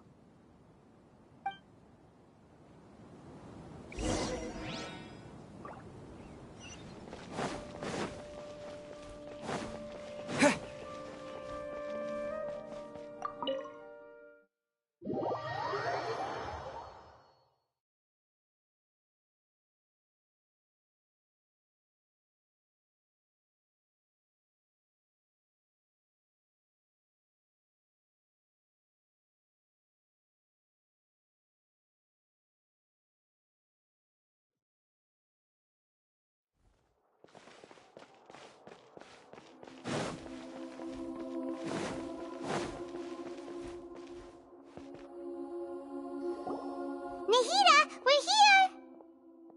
Traveler, Paimon, how have you been? Ugh, where to start? Paimon hasn't had a moment's rest this whole time. That night, we ended up chatting and chatting until suddenly the sun was up. And then he decided he wanted to go to Inazuma. The Balladeer? This sounds like some kind of code name.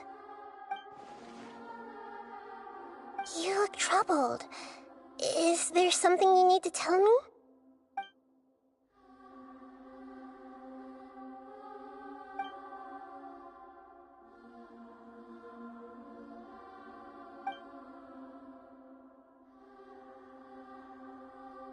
Traveler?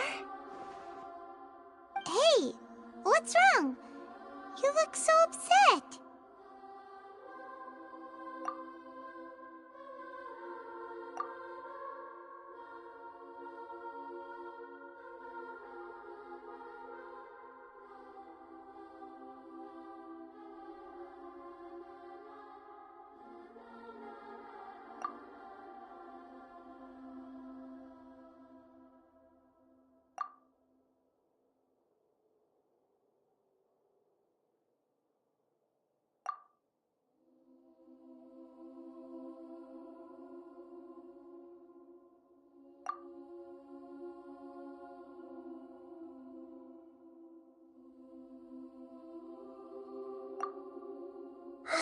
That's quite a story. So, this puppet known as the Balladeer erased himself from Irminsul, hoping that he could change the past. But how was he even able to do that? As the traveler said, he very nearly became Sumeru's deity. Admittedly, I remember it a little differently. I don't recall finding anyone inside the machine after we defeated it. Nevertheless, it does make sense. If someone were to successfully erase themselves from Irminsul, the world would change to reflect the new reality. So, you believe this person really existed, and we just don't remember him because... well, because he literally changed the world? Yes. Theoretically speaking, it is possible to do this. But I'm struggling to imagine the kind of person who would dare go through with it. The traveler comes from a world beyond Tevat. That's why there's no information about him in Irminsul, and it also explains why any changes to Irminsul wouldn't affect him. So if there's anyone in the world capable of retaining memories from a past that has been rewritten, it's you. It's quite incredible when you think about it.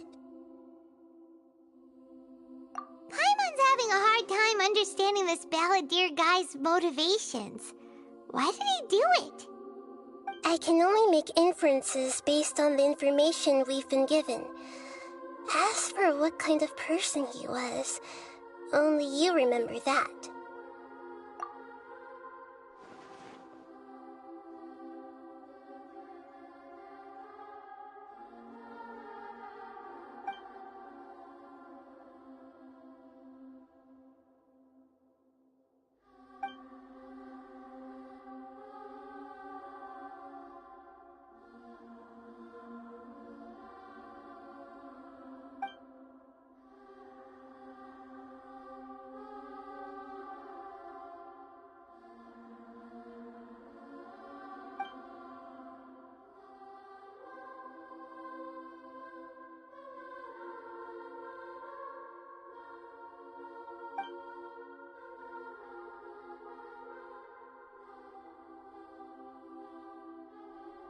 Something else worrying you? Something that you can't share? It couldn't change the fate of the ones who had died, right? Once the Balladeer realized he hadn't been betrayed after all, it must have completely changed his view of the people of Tatarasuna. Now he saw them as friends again. He couldn't keep hating humans after that, and if he thought there was a chance he could save his old friends, it would be hard not to try. The story makes sense, every part of it. The Balladeer tried to achieve godhood with the doctor's help. He was unsuccessful, but retained the power to connect with Irminsul. That power then enabled him to change what was recorded in Irminsul and erase himself, even though he didn't have much strength left. Yeah, it does make sense, but it still ended in tragedy for his friends. It just feels so hopeless. He gave everything to do this, but it seems like he got nothing in return.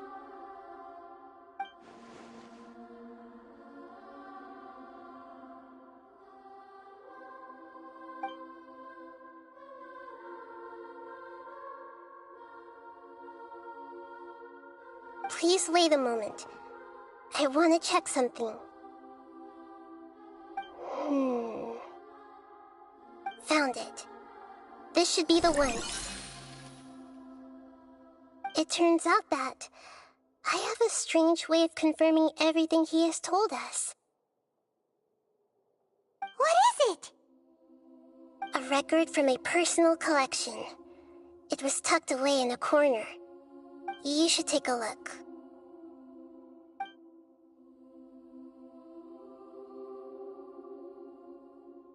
Is this a fairy tale? Who wrote it? I authored this record myself. Huh? You wrote a fairy tale that somehow has something to do with the balladeer? When combined with the traveler's narrative, it's clear that this story is an allegory. Everything in it is a symbol for something else. Hold on. So this record survived from the past? Yes. Any information about the balladeer or the kabuki mono in other records will have been changed. But I wrote this story in a way that means it was left intact. Changing the information in Irminsul changes to that. But Irminsul can't change information that was well hidden in advance. I guess I must have written this story as a backup before the balladeer entered Irminsul. That's incredible! What a great idea! And sending the traveler into Irminsul with the balladeer must have been a further precaution. I knew he'd remember everything. This story is abstract enough that it still resonates with the present information recorded in Irminsul. But if we connect all the different pieces together, the true story that emerges is the one he told us, the now erased life of the balladeer.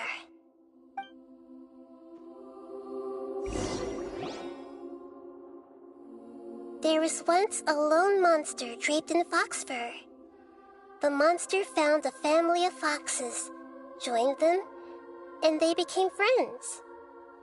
The monster lived with the family day and night, and everyone treated it as one of their own. Once in a while, the monster would take off its fox fur at night and lament to itself as it gazed at its reflection in the water. I am a monstrosity, yet they are too foolish to see it. I pity them. But the monster soon found solace when another came to live among the foxes who was not their kin. A kitten, carved from the wood of a white tree who had been abandoned by the humans. The kitten too wished to become a fox, but its tail was too slender and it could not grow a coat of richly colored fur. Yet when the other foxes saw this, they spoke words of comfort to the kitten. Even without a tail and fur like ours, you are still one of us. Furious at this happy resolution, the monster lit a fire on the mountain. The terrified animals panicked as the fire spread. The only way to extinguish the flames was to make a sacrifice. A gray fox stood up and addressed the monster. It said, "You are the cleverest among us. Surely you can help us find a way to solve this." The monster smiled, led the fox toward the fire, and murdered it. The gray fox's heart was turned into a beautiful drop of water, clear, spotless, and pure. The monster gave the heart of water to the kitten, telling him, "The foxes have decided. You are the one who must be sacrificed. Take this, quench the flames, and die for your fox kin." The fire was extinguished, but the kitten lived.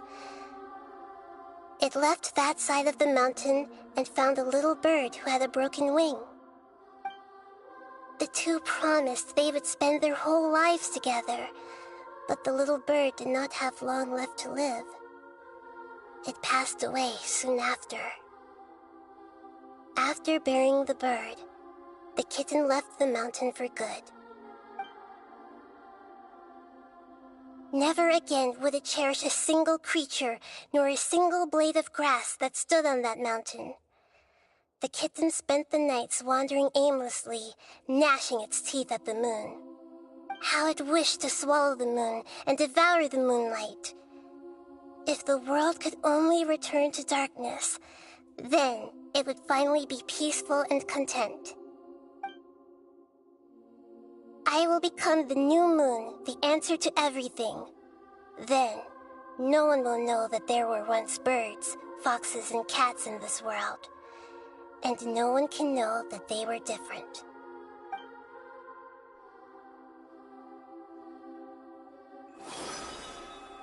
We solved it!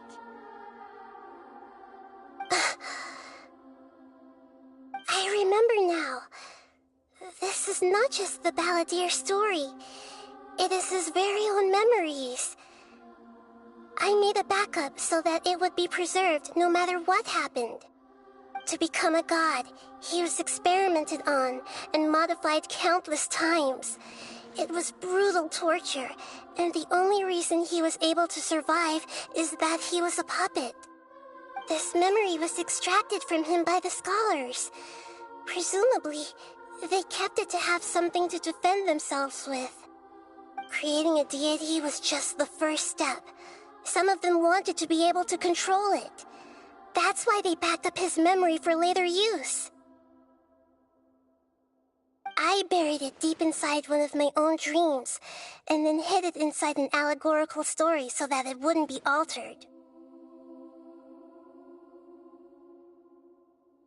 It's hard to believe that this person really existed, let alone that he tried to get rid of us on more than one occasion. Paimon has no memory of him at all. He completely vanished like a puff of smoke. The Balladeer agreed to help me look for information about the Descenders, and although he was unsuccessful, he still helped you.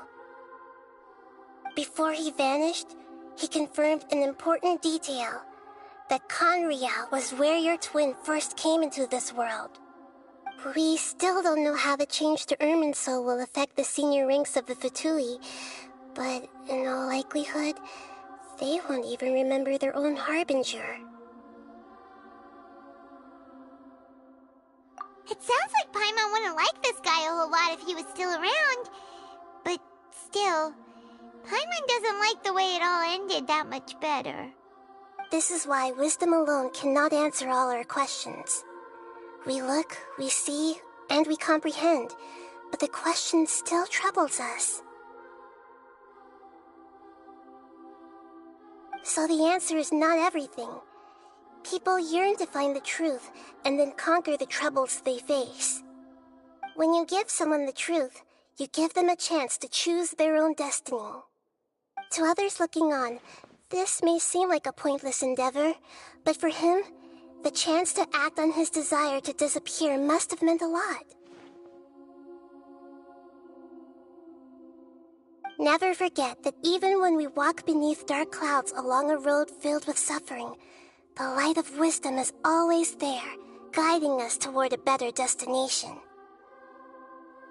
And that is what you have been doing all along. Yeah, Nahita's right. Cheer up! How about we go get something to eat? We can pick up this heavy conversation again later. Good idea. Paimon, why don't you take him out for a walk to clear his head? You got it! Come on, Traveler! You need to get out of your head for a while. You'll feel much better after taking a walk. Let's go get a snack from one of the stalls in the Grand Bazaar! That'll be sure to lift our spirits. It must be really tough being the only one who remembers all that, but Paimon's always here to help cheer you up.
What should we eat first?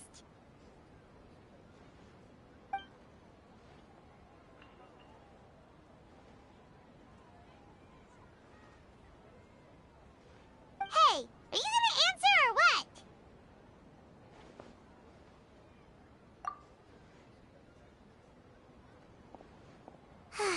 Alright, whatever you want. Well, Paimon will be right here when you figured stuff out. Then we can get something to eat.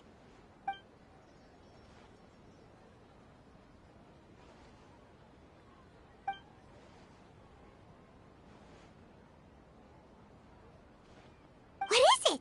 Have you figured it all out?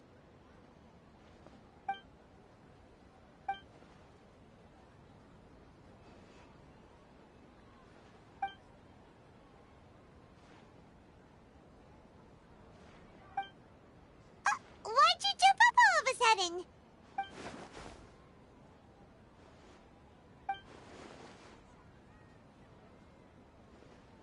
Excuse me, boss. There seems to be a small problem with the last bill. Look, here.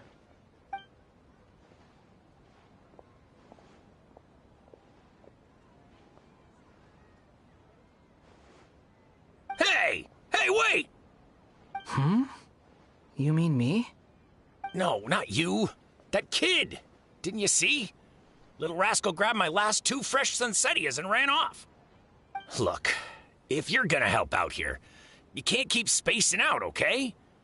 What is it? Work's too boring for you? Or has the big city got too many distractions? I wasn't paying close enough attention. Sorry, boss. I think you're right. Maybe it's the city. It's so exciting. It can be hard to focus. Who's that guy? You know him or something?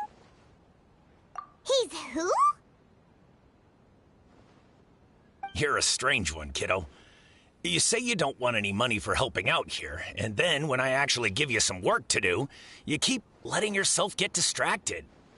I don't want to take advantage, so I'm happy to pay you what I'd pay anyone else. But if you keep acting like this, pretty soon I won't be able to afford to. No, please. I mean it. You don't need to pay me anything. I'm just so thankful you agreed to take on an outsider like me. You're welcome, I guess. But I got bigger things to worry about. Look, we're all out of Sunsettias, and I promised the lady down the street I'd deliver a fruit bowl this evening. Leave it to me. I'll find some more. Just a moment. I'll be right back. Stop. I'm gonna level with you, kiddo. I've never met a worker who said they didn't want a wage before. And at first, I got greedy. Couldn't believe my luck. But I figured you'd start asking for something in return eventually. You don't want money. You don't take days off. And in your free time, all I see you do is wander around, taking in the sights. Are you a drifter or something? That's right, I am. We can talk more about that later. First, let me get those Be right back. Hey, what do we do now? Okay, stay out of sight. Don't let him see you.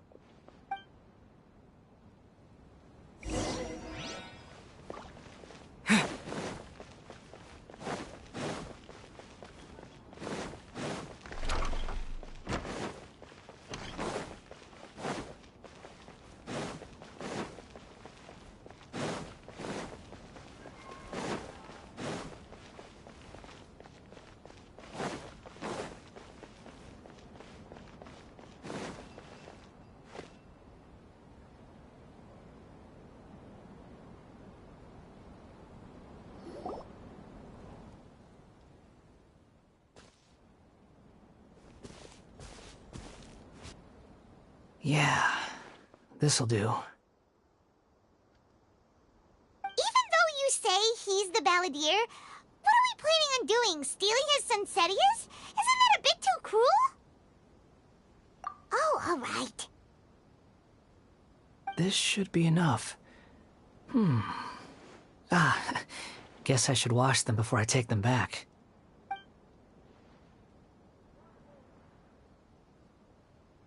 Huh? You two over there. Is there something I can help you with? You've been following me all the way from the city. I'd have to be blind not to notice.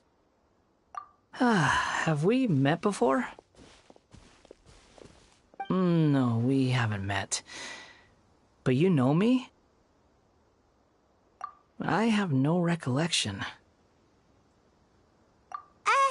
Are you absolutely sure? Sorry, but I just can't take your word for it. A puppet? What makes you think that? Huh? You were right! The look on his face! I guess you do know me after all. That is not something I share with a lot of people. Look, I'm just a wanderer. But seeing as you've gone through all this trouble to track me down, I'm sure whatever it is must be important. Okay, but please let me deliver these goods to my boss first. Are you really working for that guy? He said you don't want any more for it. Is that true? Yes, I ran into him out in the wilderness during a storm, and he let me take shelter in his cart. In return, I said I'd be his helper for a while. That's oddly nice of you. Let me take these back. Then I'll come with you, okay? Then let's return to the city.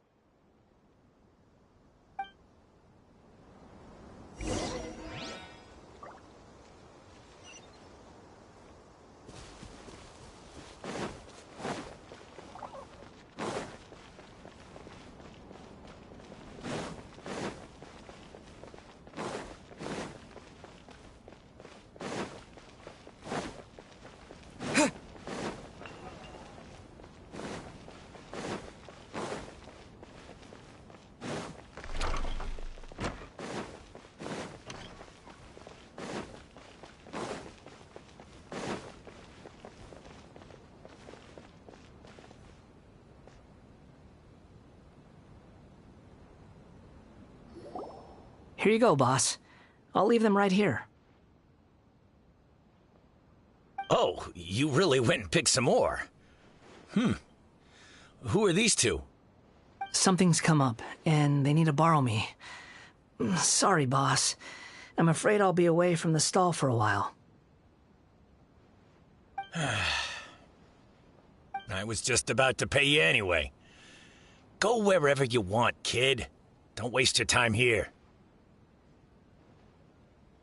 What?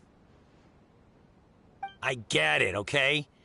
You just wanted to help me out, to thank me for giving you shelter from the rain that day. Even then, I don't understand why you're so adamant that you don't want any pay for it. But look, it was pouring down, and there you were, sauntering along without a care in the world, like you had nowhere to be and didn't even care that it was raining. Imagine you and me for a second. It's a little weird, right? Why is this guy traveling during a rainstorm if he's not trying to get somewhere? And why is he taking a shortcut through the open country if he's not even in a hurry? But anyway, taking you in didn't put me out even slightly. You don't owe me a thing for it. Certainly not all this. Your time is valuable. You know, you should go live your life. But I don't...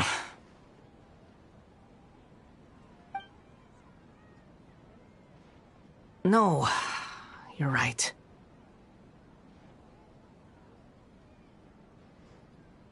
Then I suppose this is where we say goodbye.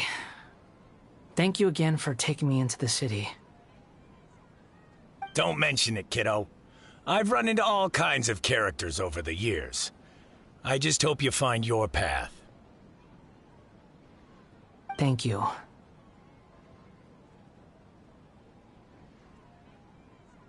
All right, done. Thanks for waiting for me. We can go now.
What's wrong?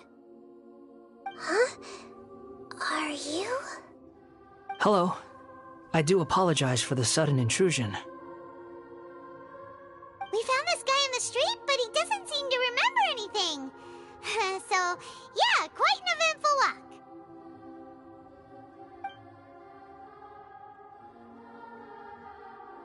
You say that you are trekking across Teyvat to train yourself. Many other Inazumans who describe themselves in this way call themselves Shugenja. Why do you refer to yourself as a wanderer? Well, it seems more relevant in my case. To me, it sounds like a plant with no roots. But these two claim that they know me, and that I have a hidden past unknown even to myself. I wouldn't call it the past, but rather... this is a difficult one to explain. I don't like to rely on using terms like this often, but in your case, it seems that it ought to be called, previous incarnation. Oh, like a past life or something? Yes, something far more distant than the past. So far away that you cannot perceive it. Okay, I have to ask. What was I like in my previous incarnation?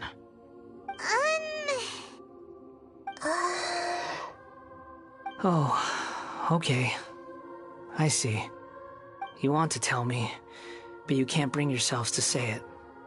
Looks like I didn't have the most wonderful existence in my previous incarnation. If it's that difficult to talk about, I have no doubt it will be just as difficult to hear. But I'll be able to handle it. Please, tell me the truth. Is truth something you care a lot about? Yes. Then I'll be straight with you. In your previous incarnation, you did many things that would be considered evil. You nearly died because of what other people did, and many died because of you. As a non-human being, you hated gods and humans alike. You drifted from place to place, never able to settle, even where you found status and identity. You adamantly believed that you were missing a heart. Actions rooted in persistence sometimes bear bitter fruit. Sometimes, you have to let parts of yourself go, or you'll never be happy.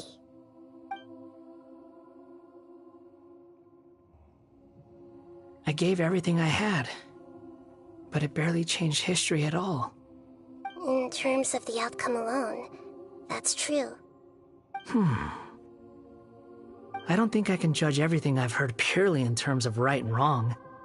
Each choice a person makes belongs to a specific place and time, a chain of cause and effect, a cycle of karma and consequence. That is the nature of truth. If one thing is right, its opposite must be wrong. And yet, dichotomies like this are not enough to explain the world in all of its complexity. It seems like my previous incarnation wasn't the most likable individual. We're not trying to hurt your feelings or anything, but yeah, we weren't your biggest fans.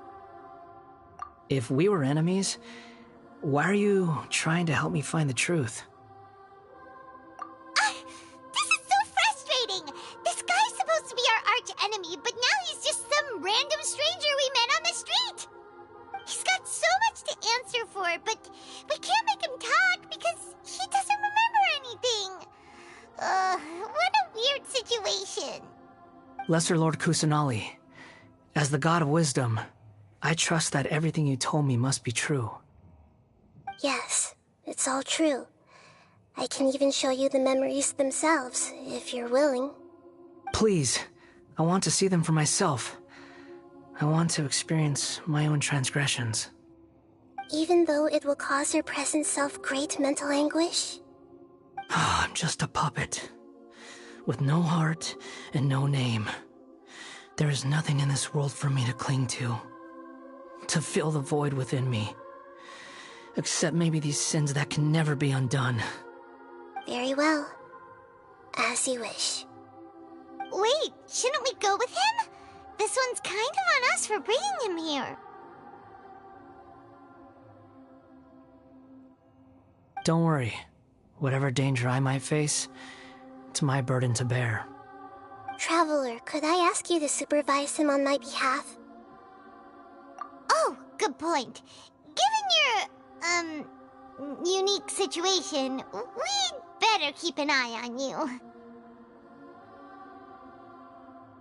Understood. Thank you.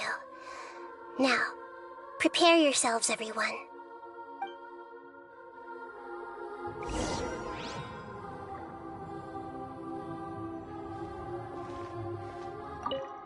No matter what lies ahead, I'll face it. Whatever it takes. I'm just sorry that you have to join me for the whole thing.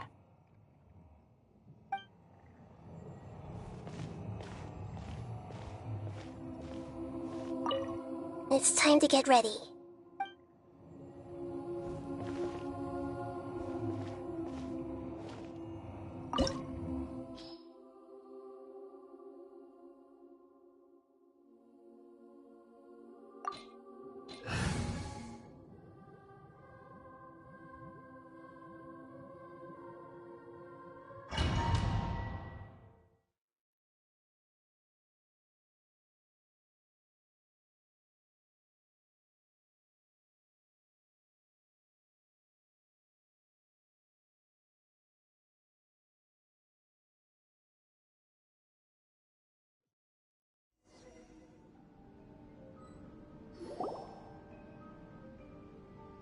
This looks like Inazuma.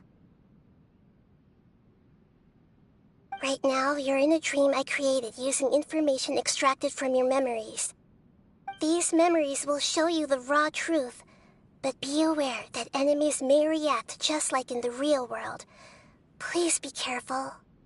Sounds like an immersive experience. It's a good thing we came along. You don't need to do this for me. I don't deserve your protection. We never give up halfway. Well, we had to once, but that was your doing. All right. Thanks. Wanderer, this is the Shake Pavilion. In your Balladeer incarnation, this is where the Electro Archon placed you after your creation. You had a great many memories here. Is that because this is kind of like his birthplace? You could say that, in a sense. You'll see why shortly. I hear footsteps. This place is huge. I can't believe the landslide didn't fill it in. I wonder who built it. The Crystal Marrow Miners? No, there's no way. Look at this exquisite construction work, and so well preserved, too. No mining crew would be capable of this. There's someone passed out on the ground. Who are you? You're awake. What happened? How'd you get stuck here? Are you injured? Not a scratch. And these fine clothes. Who are you? This man is Katsuragi, deputy to Torichio's adopted son, Mikoshi Nagamasa. He found the Balladeer in Shake Pavilion and took him back to Tatarasuna. And the rest is history. Well, it used to be. In the original version of events, Katsuragi was ultimately killed by Nagamasa. Let me get you out of here. Our people are nearby. Hang in there. During the Tatarasuna incident, Niwa was murdered by the doctor disguised as a mechanic. The Balladeer, then known as the Kabukimono, disappeared not long after. As the second-in-command at Tatarasuna, responsibility for what had happened fell to Mikoshi Nagamasa. But Katsuragi had sworn lifelong loyalty to Nagamasa after the latter had once saved his life. At Katsuragi's insistence, Nagamasa killed him to put an end to the Tatarasuna incident.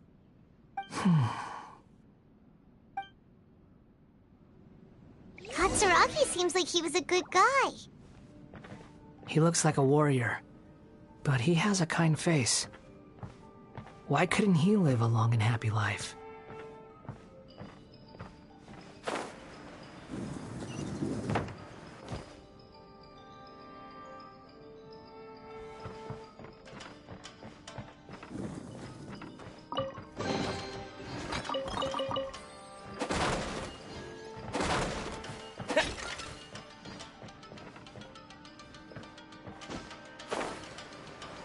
Nagamasa, I found this young guy in a cave sealed off by a landslide. He doesn't remember his name. Well, we need to call you something. I hear the workers are calling you the Kabuki Mono. That's fine with me. Katsuragi, report to Niwa. Tell him we have someone new joining us.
Huh?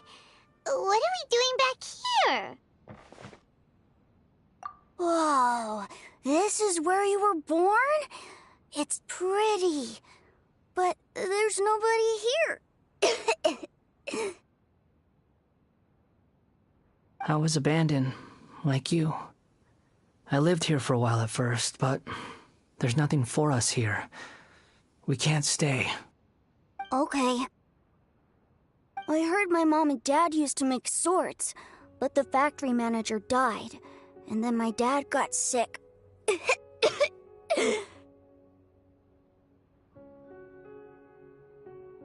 He kept coughing all the time, just like me. Then Mom started coughing too. But you can't. You promised me. Yup, we're family now. We're gonna be together forever and ever. This child didn't have a name. Or rather, the balladeer didn't know what to call him. His father died before he could name him. After his mother died, the child stayed in their straw hut alone. Some of the neighbors helped to raise him. After leaving Tatarasuna, the balladeer ran into this child who didn't have a name, just like him. They made a promise to live together. What happened to the child then? He died from his illness while he was still very young. The balladeer came home one day and found that he had stopped breathing. Hey! What's wrong? Say something! You promised me we could be family! You're no different from Niwa and all the others. You betrayed me too.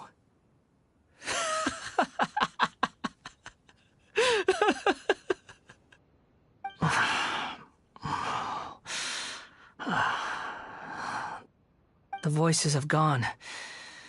It looks like the memory ends here. Let's keep going.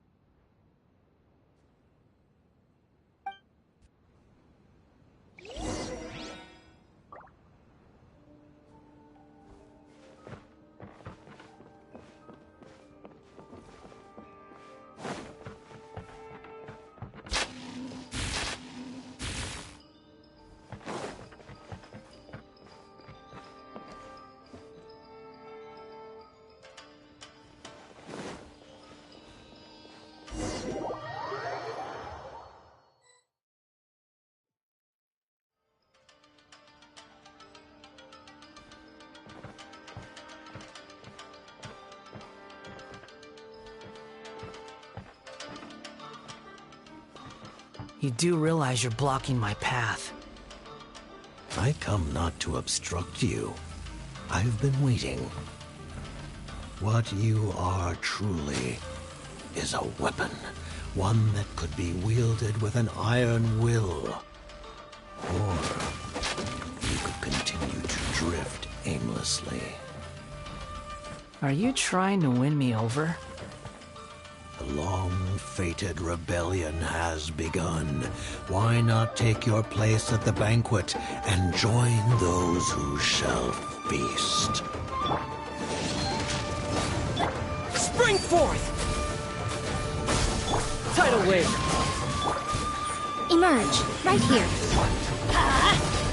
Riptide!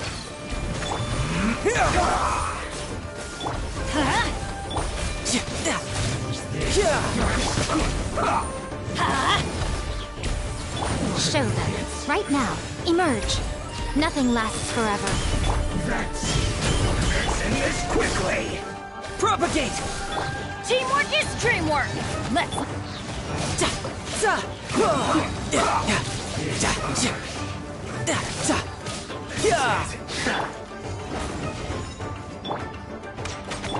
Right here, right now, right here. So quiet. Scatter! Come at me! No excuse for slacking! Right now. Killjoy! We've only just begun! I see through you! Brace yourself! This is gonna hurt! Run! Looks like I went too far.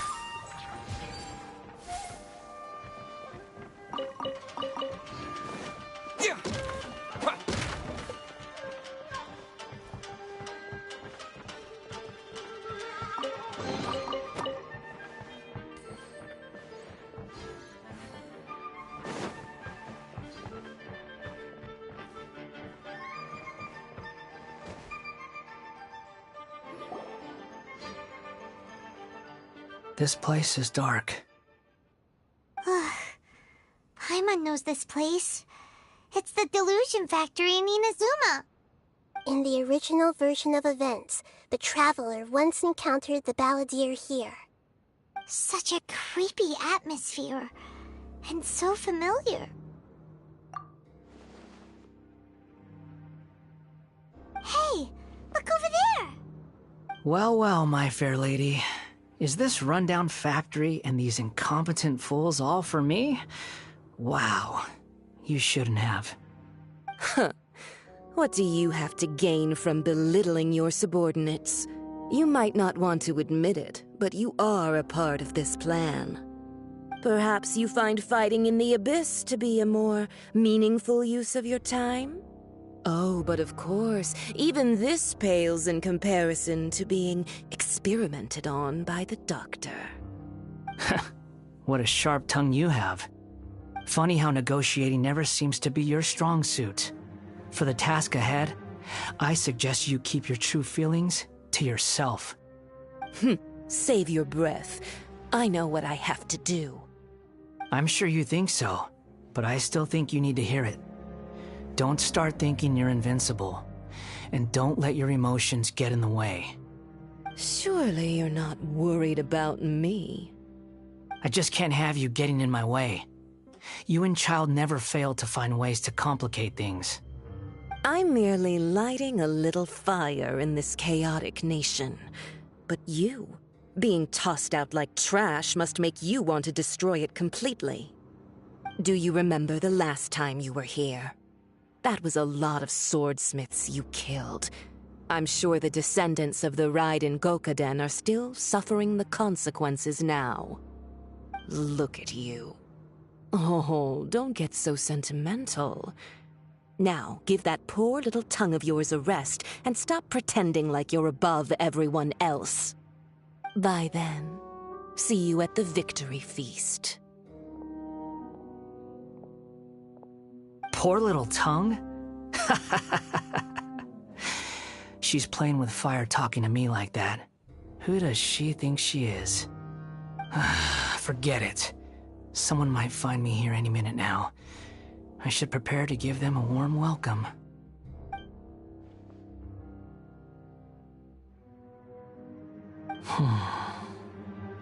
The plot does not end here. There is more of this story to come. Wanderer, are you able to continue? Yes. Please don't worry about me. Why are you staring at me in silence? Can't you think of a nicer way to express yourself? I'm under no obligation to be nice to you. Besides, I thought nothing mattered to you except results and your own interests.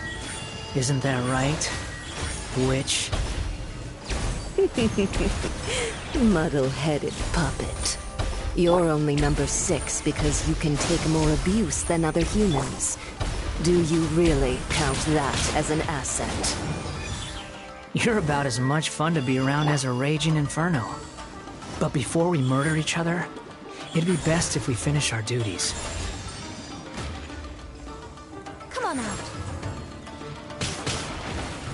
Her Majesty's power flows through me! Off we go! Huh? Scatter! Tidal wave! Let's light it up! Everybody stand back! Mirror here. images to Emerge. this body Right now. belongs to ice and snow. Pay your dues. Propagate! What on earth? Emerge. Is that all? You can run, but you can't hide. A sight to behold.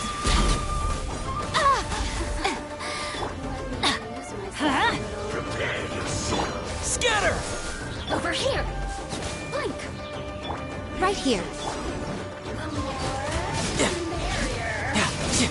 Spring forth! Teamwork is dreamwork! Emerge. Right here.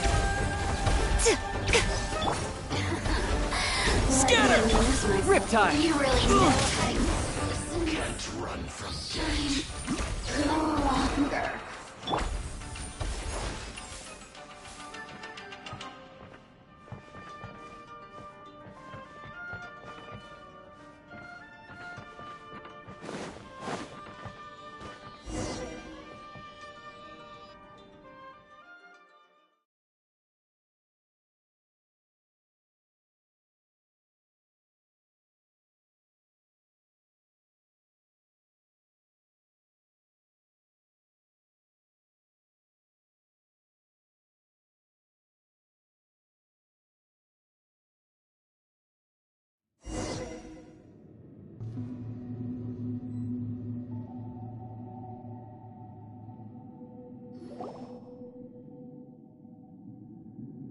Looks like we've arrived in Sumeru.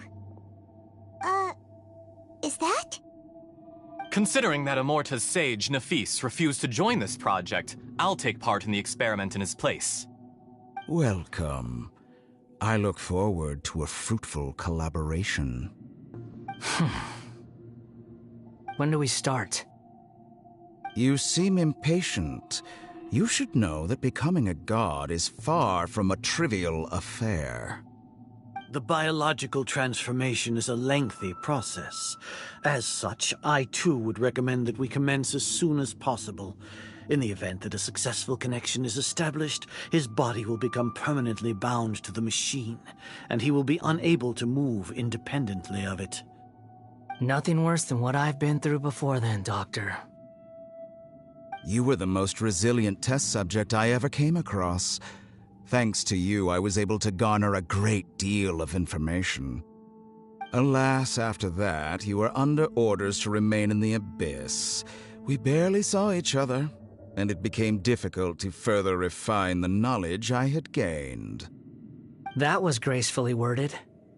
Ever wonder what they think if they knew that nothing matters to you, apart from your crazy experiments?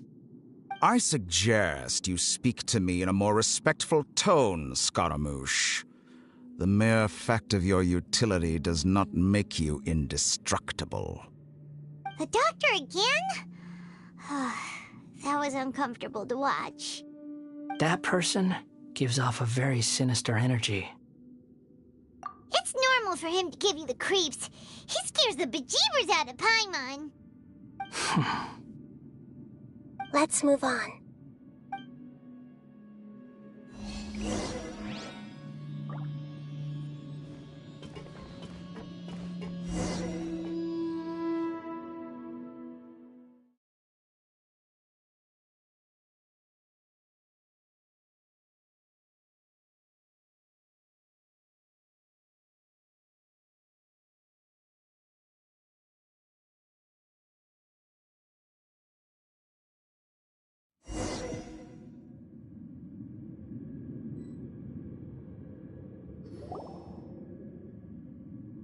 You're a god. Do you think I'm evil? If you accept that he is you, just as you are you, then yes, you are evil. In your eyes, are there any differences between humans and puppets? Do you think there are any differences between your present self and your previous and future incarnations? If not, then what are the differences between humans and puppets? Whoever has tasted the joys and sorrows of life in the human realm is human. Whoever has loved and lost, cried with grief, howled with rage at the tragedy of death that eclipses the miracle of life, they are human too. I've seen enough of my past. If possible, I'd like to reclaim the sins that are mine to bear. No matter the consequences, I won't run from blame or punishment. Whatever I am due, let it come to pass. Can you return my memories to me? Huh? But won't that mean you'll lose your current identity? I've always believed that human lives follow a set of rules, with each person being a collection of past experiences. As a puppet living in a human world, my life is subject to the same rules. Regaining your memories means reverting completely to your previous incarnation. All the emotions that you discarded will return to you. Are you sure you want to do this? I've lived with a void in my chest my whole life. My creator didn't need me. And ever since I awoke, I've just drifted from one place to the next. But then I met you. And I finally realized that reclaiming my missing sins might be my one opportunity to become my true self.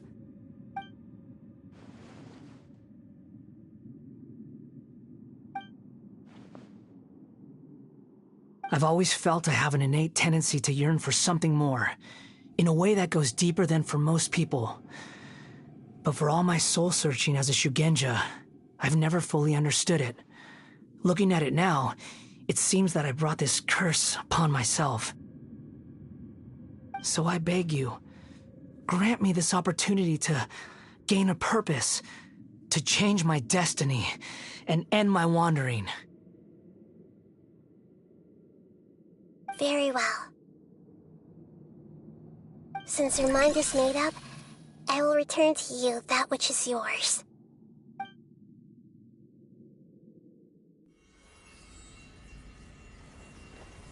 You have made your decision. Now, take this.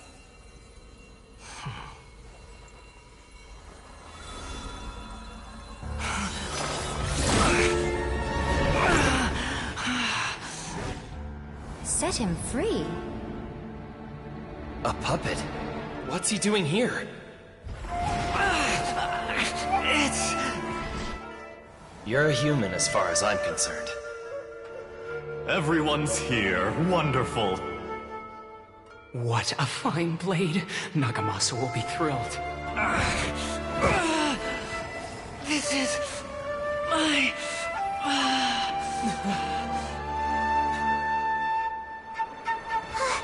Is he alright? No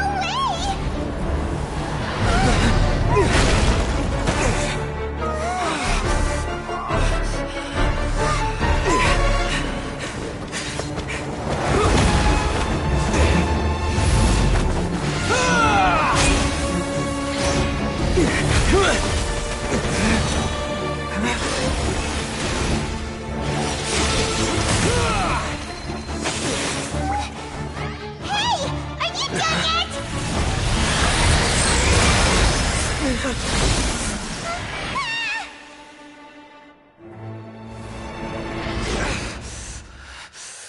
worthless dross will be purged. That's why this won't be the end.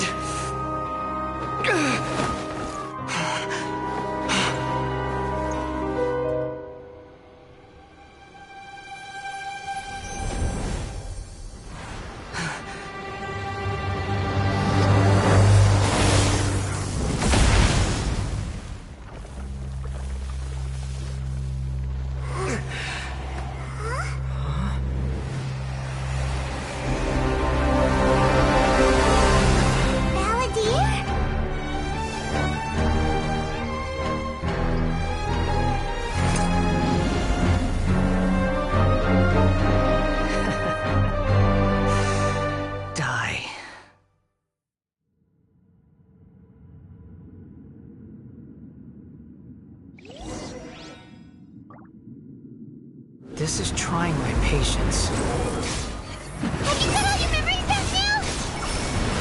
You got any more stupid questions?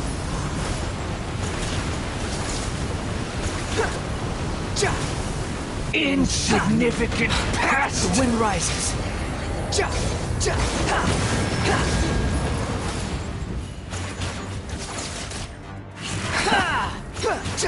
You're dead! Squall fury!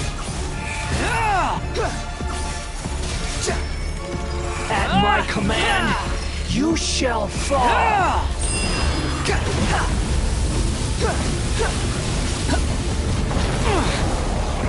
The wind rises.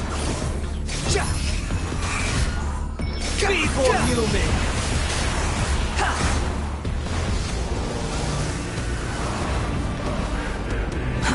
Too slow. Behold!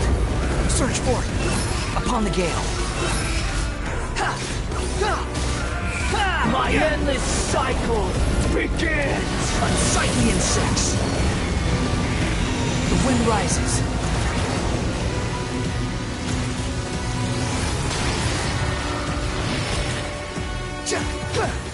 Behold! Insignificant past!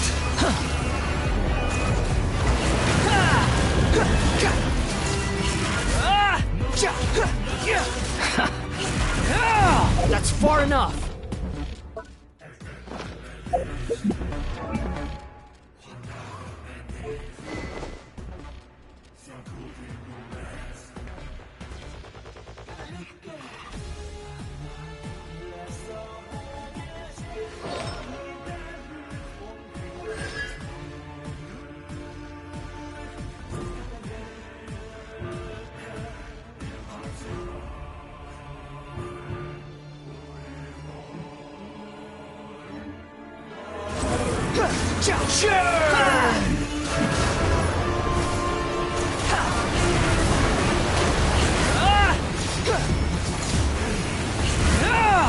Squall and fury.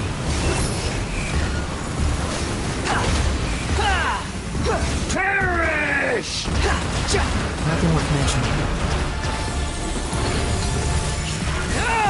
The wind rises.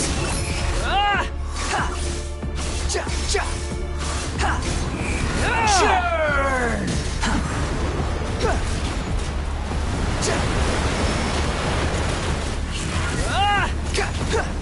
Squall and fury.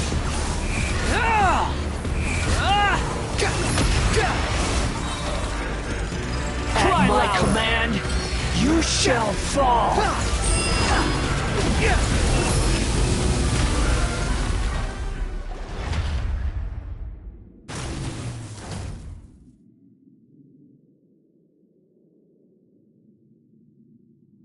Imbecile! Get out of my sight. It disappeared. Did we win? What did you expect? I'd never lose to that. There's the tone of voice again. You're definitely back to your old self.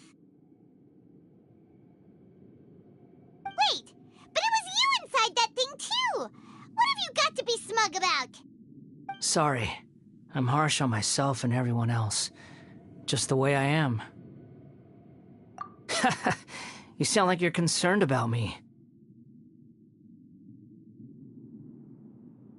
But don't worry. Thanks to you, even if I didn't change a thing, at least I now know the truth. The memory recovery seems to have been a success. This dream has served its purpose. Come on. Let's continue this outside.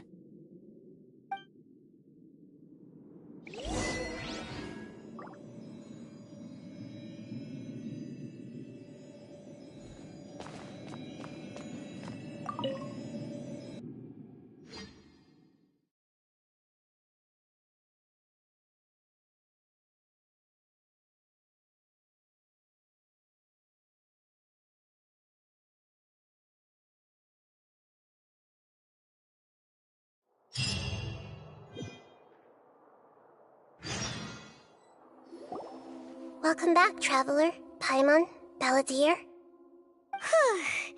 feels like we just went on a really long journey.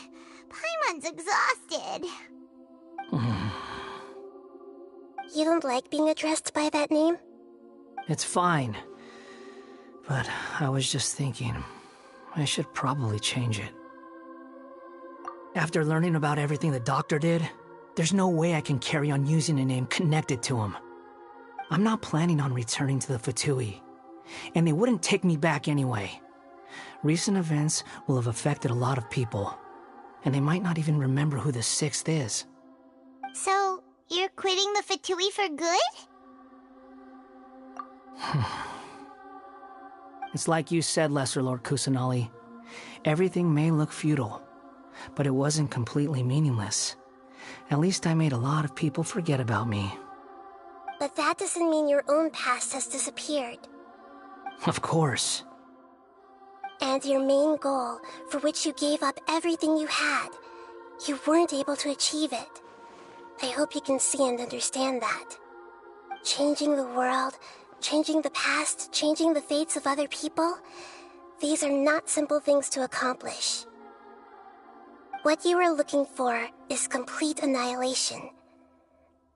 But this is just a fantasy. Even if the Balladeer is removed from existence, the world will not heed your will. Indeed. How ridiculous. Do you regret doing all that when you've gotten so little in return? Even if I'm completely worthless, there's nothing in the world worth regretting. Lesser Lord Kusanali, you purposely left that information in Irminsul, didn't you? Yes, and I took pains to make sure that you'd acquire that information naturally. Why would you go to such lengths? You trying to win me over too? In all honesty, your past experiences have made you a useful asset to Sumeru and to me. Winning you over was indeed a part of my plan.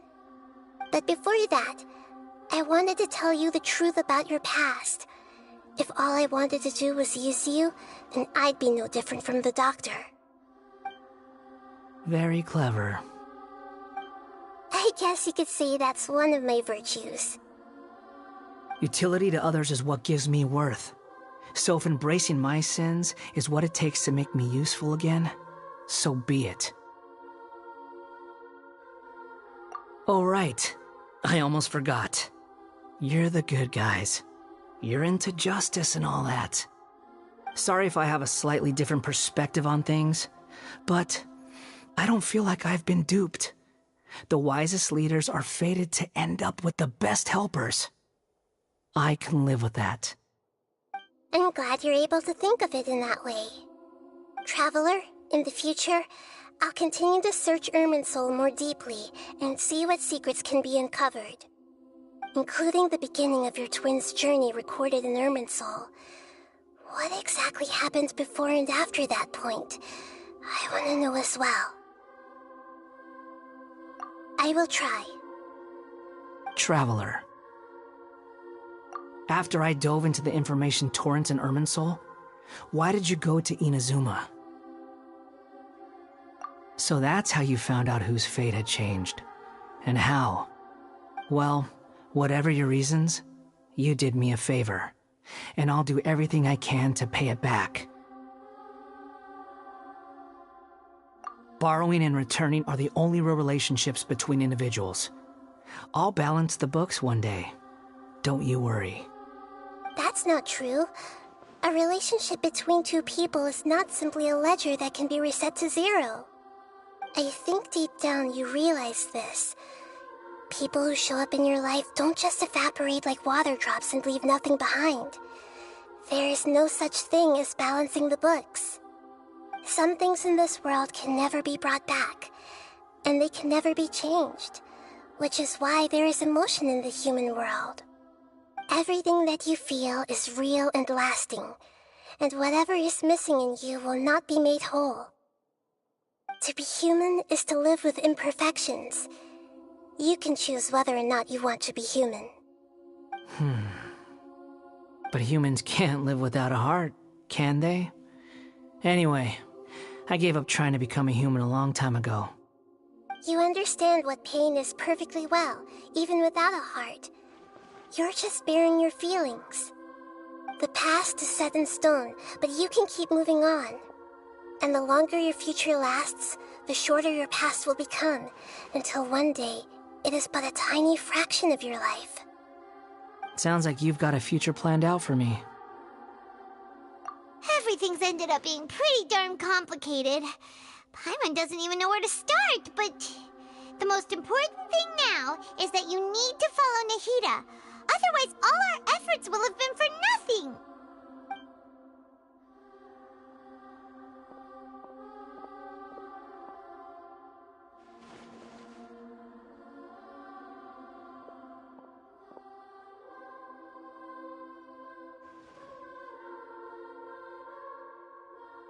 Then I guess I'll be helping you from behind the scenes from now on. I'm glad that you've accepted our proposal. Why don't you choose a new name to celebrate? Ooh! Paimon wants to pick an ugly nickname for you, too! Why? Because Paimon still doesn't like you that much. Then I hope we don't see much of each other in the future. A name is life's first gift. You didn't say it out loud, but I know that's what you're thinking. The Traveler and Paimon have helped you a lot. If you can't decide on a new name, maybe you can ask them for ideas. No, Paimon only does nicknames. If it's a serious name you're after, it's all yours.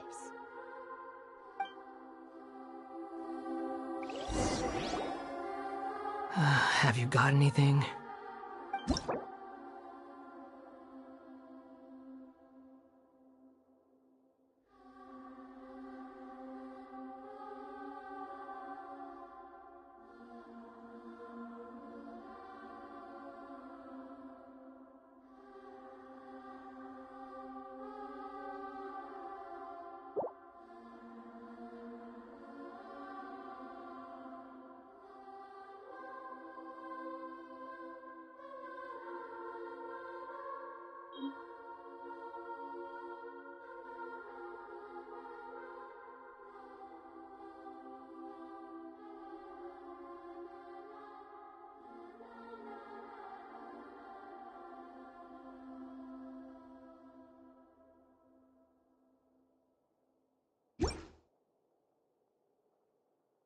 Are you sure?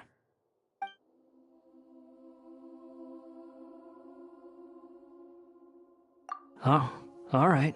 If you say so.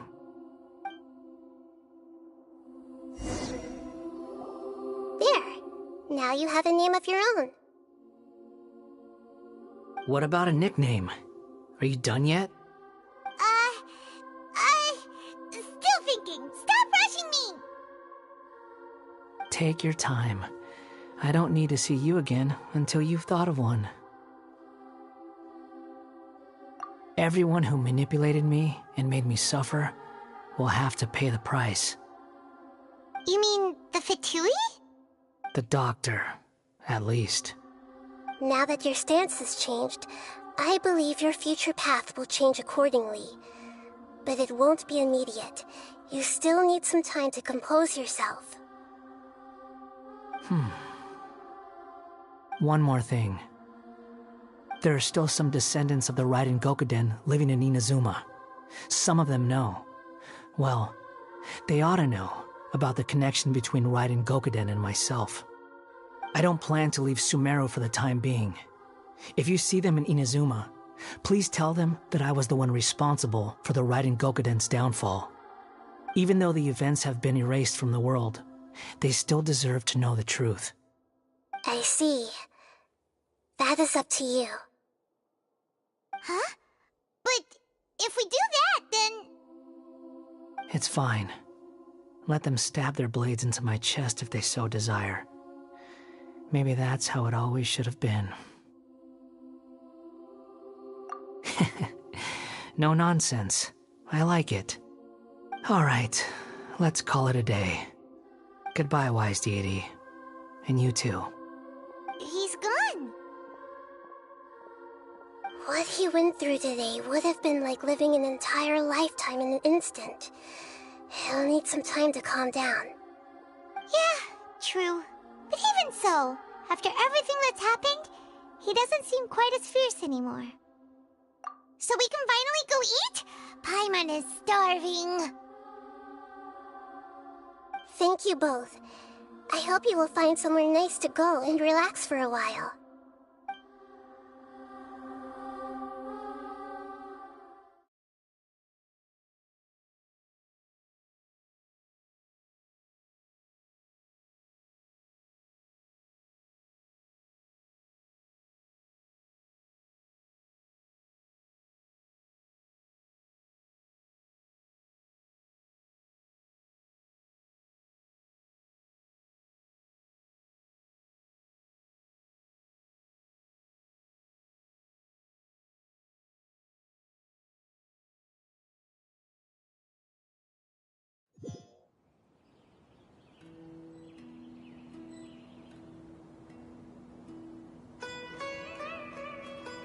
I've got it!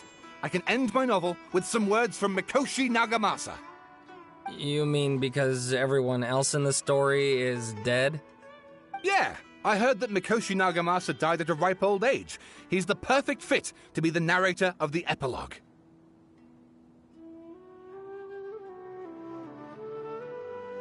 The dark clouds had dissipated, but they continued to cast their shadow in Mikoshi Nagamasa's mind for decades to come. Then, one night, as an old man, he had a dream. On the night when that prized blade, the Daitatara Nagamasa, was forged, the people rejoiced, and there was painting, dancing, and drinking. All these expressions of joy melted down in the furnace fire and turned into red clouds that rallied around the final sunrise that Mikoshi Nagamasa saw in his lifetime. Life is a story too long to be told, a journey that you must walk to behold.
It's about time we had a break.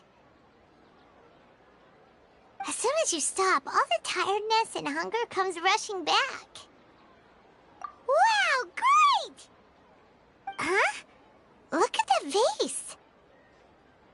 Did someone break it while they were cleaning the room or something?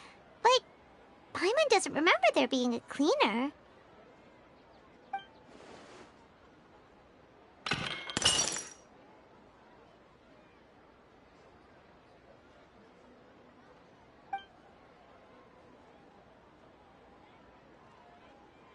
You sound lost and confused. I know why you are troubled. Any who knew of this would find their mind overwhelmed. Huh? Is there someone here talking to us? Unfortunately, the fate of Tevat cannot easily be changed. Perhaps a god may have a slim chance, but for anyone else, who can say? When a small animal runs into a tree trunk, though the tree may sway, it is not displaced. The same is true of fate. Like a vase that falls to the ground. Whether it is broken by a cat or by a bird, the result is still a broken vase, is it not? Who are you? How do you know about all this? History does not change easily, but human hearts can. Believe your own eyes. Only that which you see is true. What is unseen is but an illusion.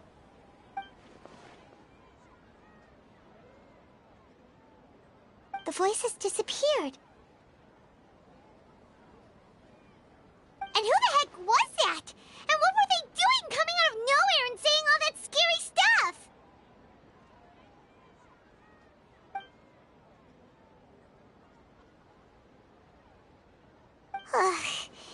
Anyway, that face is still lying there broken on the ground. Should Paimon go get someone to clean it up? It feels wrong just leaving it there. Just a moment. Paimon will be right back.